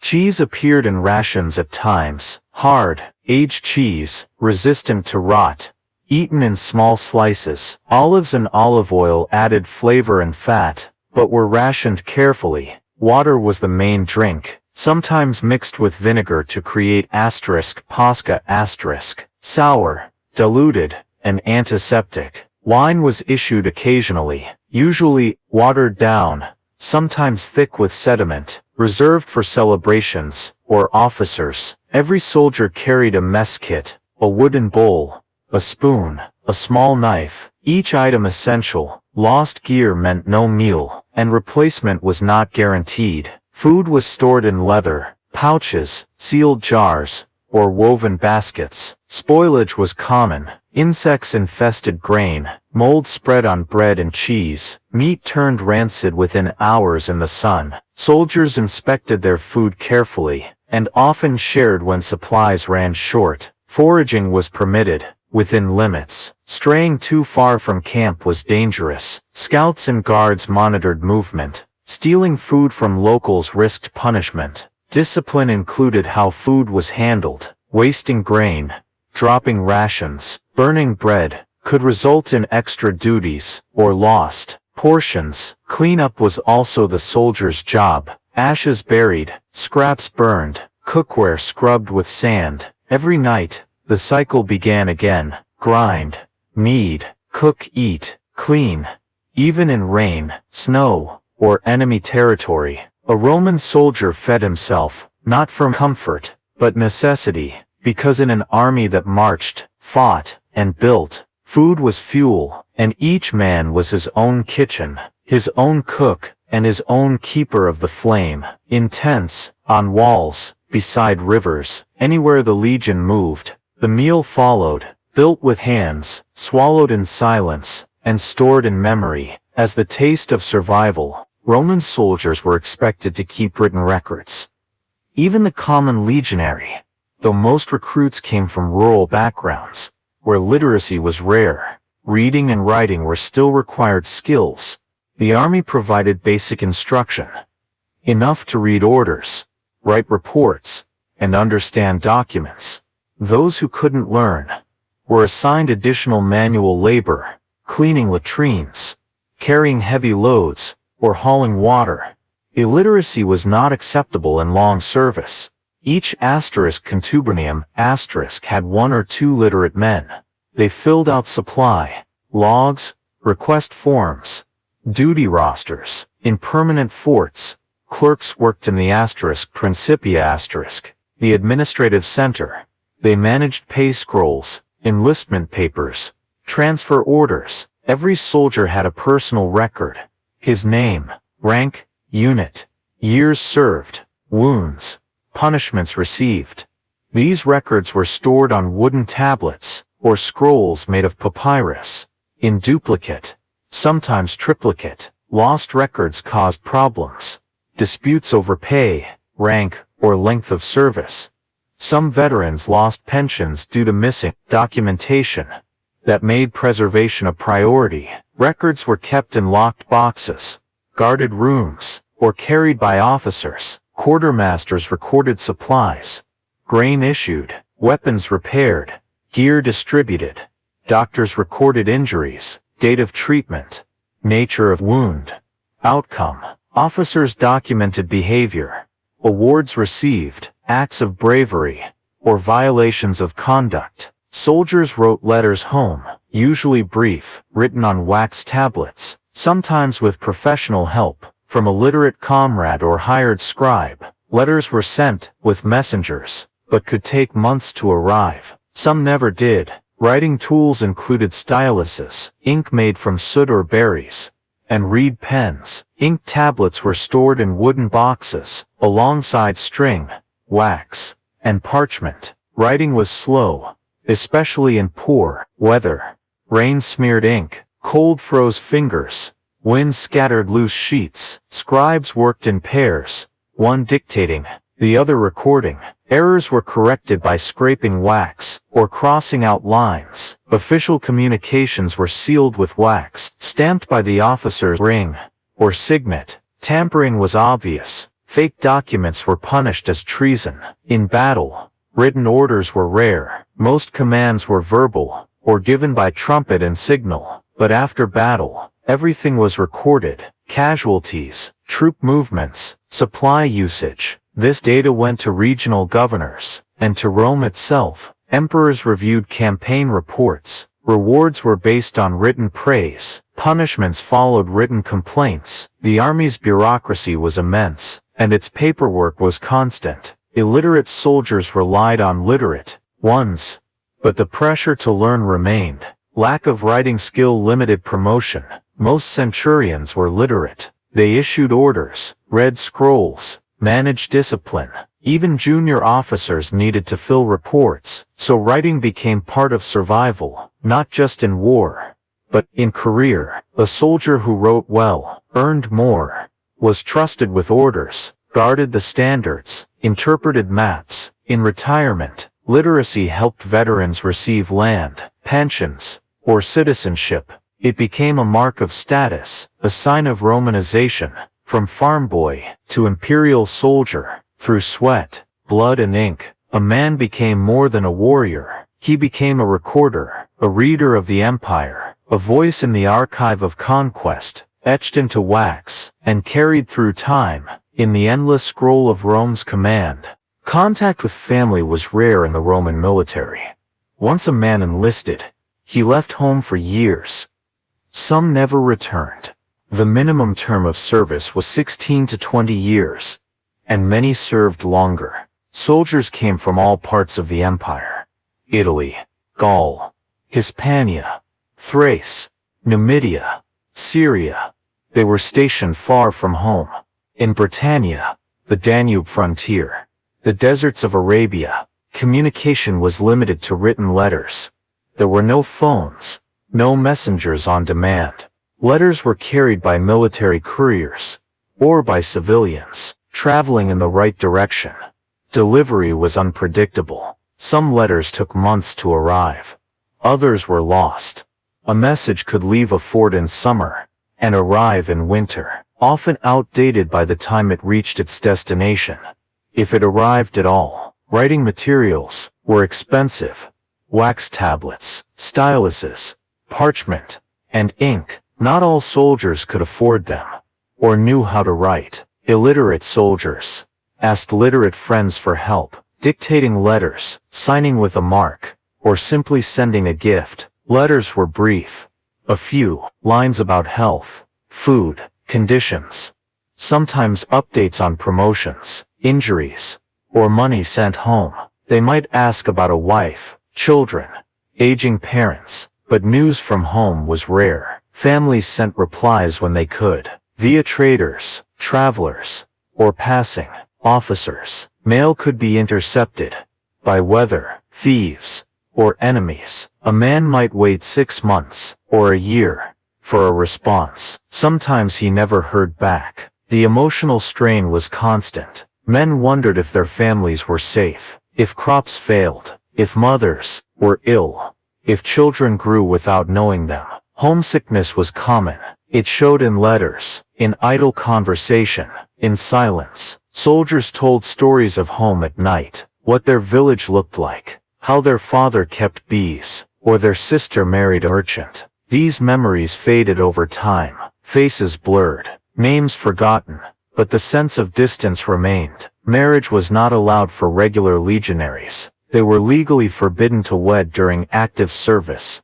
But many formed relationships anyway, especially in frontier towns, near long-term forts. They lived with local women, fathered children, built unofficial families. These were tolerated, but not recognized. Only officers had legal wives with them. The rest lived in shadow arrangements. When a soldier retired, he could marry formally and legitimize his children. This made retirement desirable. A chance to reunite with loved ones, to settle near them, to build a life beyond the barracks. But not all reached retirement. Some died before seeing their families again, buried in distant lands, names carved in Latin on cold stone.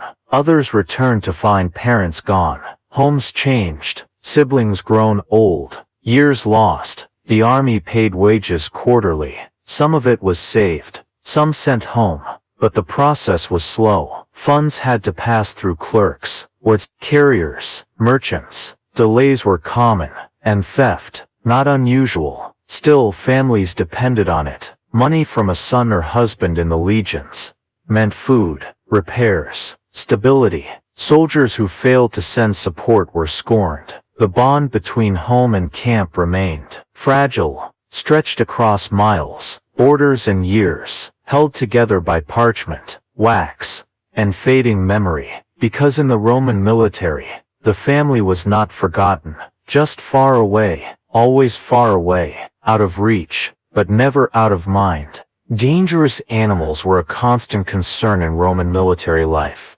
not from exotic beasts in arenas, but from native creatures. Living near the paths, forests, and plains the legions crossed. In Europe, wolves were the most common threat. They traveled in packs, stalked livestock, followed supply trains. At night, their howls echoed outside the camp walls. Guards kept watch, torches were lit, weapons kept close. Sometimes, wolves snuck into camps, dragged away dogs, or scavenged food scraps. In colder provinces, winter made them bolder. Hunger drove them near. Even through ditches and palisades, bears were rarer, but feared for their strength. Encounters happened in mountain regions. Soldiers, foraging alone, or marching through dense forest. A startled bear could kill before weapons were drawn. Wild boars roamed the forests of Gaul, Germany, and Thrace. Aggressive, fast, and territorial, they could charge suddenly, wounding men with tusks, knocking them off their feet, gutting them before they reacted. Boar attacks were mentioned in military logs. Some officers allowed boar hunts as training, but losses still occurred. Snakes were a constant problem in warmer climates, especially in Africa, Egypt, and parts of Asia Minor. Some were venomous. The aspis vipera, and desert horned viper men walking through long grass, or resting near rocks, could be bitten without warning. Antidotes were crude, made from herbs, ashes, or animal parts. Most didn't work. A bite meant swelling, vomiting, blackened limbs, and often death within hours. Scorpions hid under tents, in boots, and under rocks. In desert regions, they were everywhere. Their sting was rarely fatal, but extremely painful. Hands swelled, fingers stiffened, fever followed. It disrupted duties, made marching difficult. Insects were more than a nuisance. Lice and fleas lived in bedding, hair, clothing. They spread quickly in close quarters, and carried diseases, including typhus and plague. Mosquitoes swarmed near swamps and rivers. They spread malaria. The fever came in waves, weakening entire cohorts, slowing campaigns. Flies laid eggs in wounds. If not cleaned properly, maggots developed, attracting more flies, worsening infection. Camels in desert provinces posed unexpected risks. They kicked, spat, and bit. Inexperienced handlers lost fingers, or suffered crushed bones. Horses could bolt from snake sightings. Stampedes injured handlers, broke wagons, delayed movements. Pack animals died from snake bites, or insect-borne infections. Carrion birds followed armies. Crows, ravens, vultures. They circled above battlefields, fed on corpses. Their cries haunted night watches. Superstitions grew around them. Some soldiers believed certain birds foretold death. Dogs were common in camps, used for guard duty, companionship, or tracking.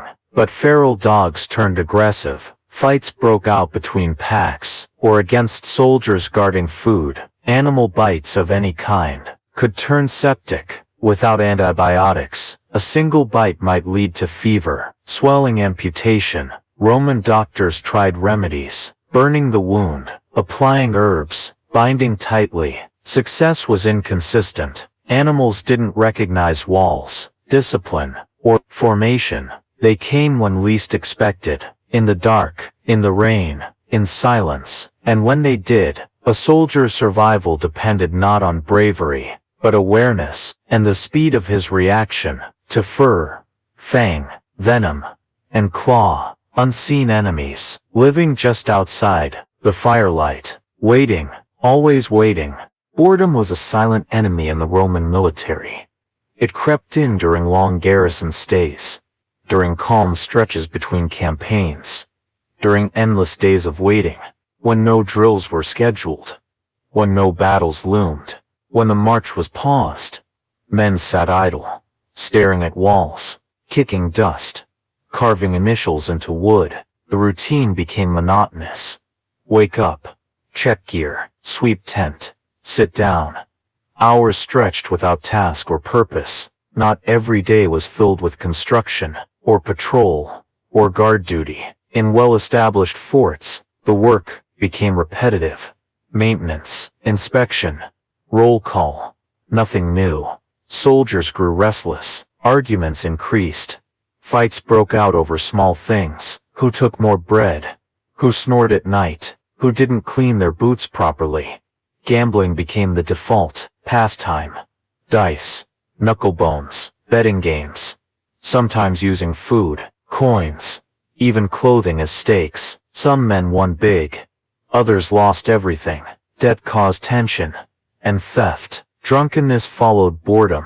Wine was easy to obtain in many provinces. Officers rationed it, but black market sellers appeared near forts. Some soldiers drank heavily to pass time, or forget pain, or ignore fear. But alcohol led to more fights, disorder, punishment. Crafting helped some soldiers stay busy, carving wood, weaving cloth, making charms or tokens. Small items were traded or sold, sometimes sent home in letters. Reading was rare. Few soldiers had scrolls, and fewer could read. Those who could reread the same lines over and over. Religion filled some hours. Men tended altars, recited prayers, made offerings, but rituals were short and could not fill an entire day. Training games were sometimes arranged. Mock combat, races, wrestling matches. But these needed supervision, space, and energy. Many men preferred to lie still, in tents,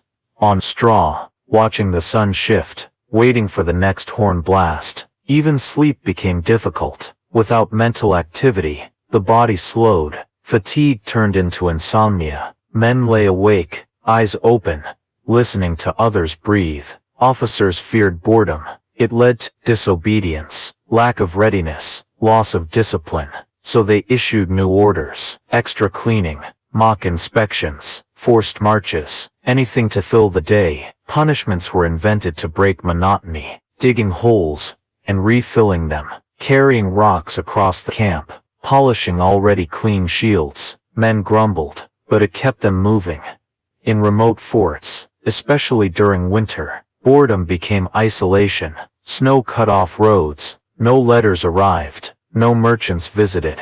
Silence filled the walls. Some soldiers went weeks without speaking more than a few words. The mind drifted. Men dreamed of home, imagined leaving, fantasized about the future. Others broke, became withdrawn, refused to eat, or snapped in sudden violence. The army didn't call it depression, but it existed. And it spread, because the greatest danger wasn't always the enemy. Sometimes it was the slow passing of time, unchanging, unyielding, and the weight of nothing, settling like dust, on armor, on hearts, on minds, 1 hour at a time, in the quiet space between orders, where boredom sharpened its edge, and cut just as deep as any sword. Permanent injuries were a common outcome of Roman military service. They came from battle, from training accidents, from disease, or from simple wear and tear. Every soldier risked damage to his body, and there was little in the way of long-term care. Broken bones were set manually, without x-rays, without pain relief beyond wine or opium. Recovery was slow. Many healed crooked, leaving men with stiff limbs, reduced mobility, or constant pain. Fractures in arms, legs, ribs, or collarbones, common among those who marched daily, carried heavy loads, or fell during combat drills. Shoulder dislocations occurred from repetitive shield use, especially in testudo formations, where after hours of drilling and heat, chronic pain followed. Tendons wore down, ligaments tore. Back injuries plagued veterans. From years of marching with full gear, digging trenches, lifting supplies, building roads, spinal compression developed over time. Some men walked hunched, others couldn't stand upright without pain. Knee damage was widespread. climbing hills, kneeling in formation, sudden movements during combat. Cartilage wore away, joints swelled, movement became stiff, then painful, then nearly impossible. Arthritis was not named, but it was known. Men described aching joints, cold pain in the bones, difficulty gripping tools, fingers curled unnaturally, hands lost dexterity. This made sword use harder. Some could no longer fight, or even feed themselves properly. Foot injuries included plantar pain, crushed toes, blisters that never healed. The constant use of sandals on rough terrain, no arch support, no modern padding. Feet flattened, bones shifted, pain became permanent. Tooth loss was another problem. Soldiers cracked teeth on hard bread, lost molars to decay, or broke jaws in close combat. Without modern dental tools, infections spread. Some led to facial disfigurement, or slow death from blood poisoning. Eye injuries from sand, wind, weapons, or illness. Unhealed scratches led to blindness in one or both eyes. No corrective lenses existed. Blind soldiers were often discharged, or assigned to non-combat duties. Hearing damage resulted from trumpet blasts, battle noise, head trauma. Deafness wasn't tracked, but men stopped responding to commands. Others spoke loudly, or not at all. The signs were visible, but untreated. Amputations occurred after severe wounds, sword slashes infected, arrow injuries, crushing accidents, limb removed with saw, wound cauterized. No prosthetics existed. Wooden crutches, walking sticks, slings for arms.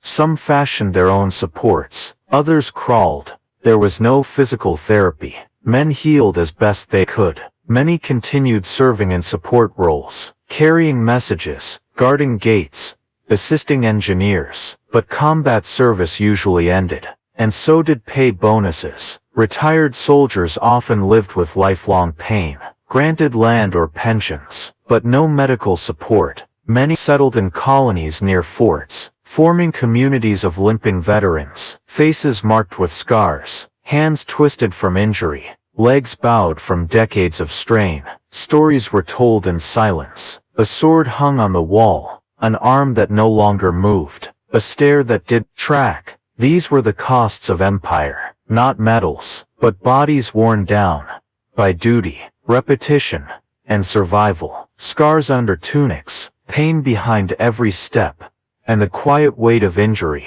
carried long after the banners had lowered, and the marching had stopped, and only memory remained of what the body once endured, and never fully forgot. If you enjoyed the video, don't forget to give it a like and drop a comment. I'd love to hear your thoughts. And if you haven't already, subscribe to the channel for more videos just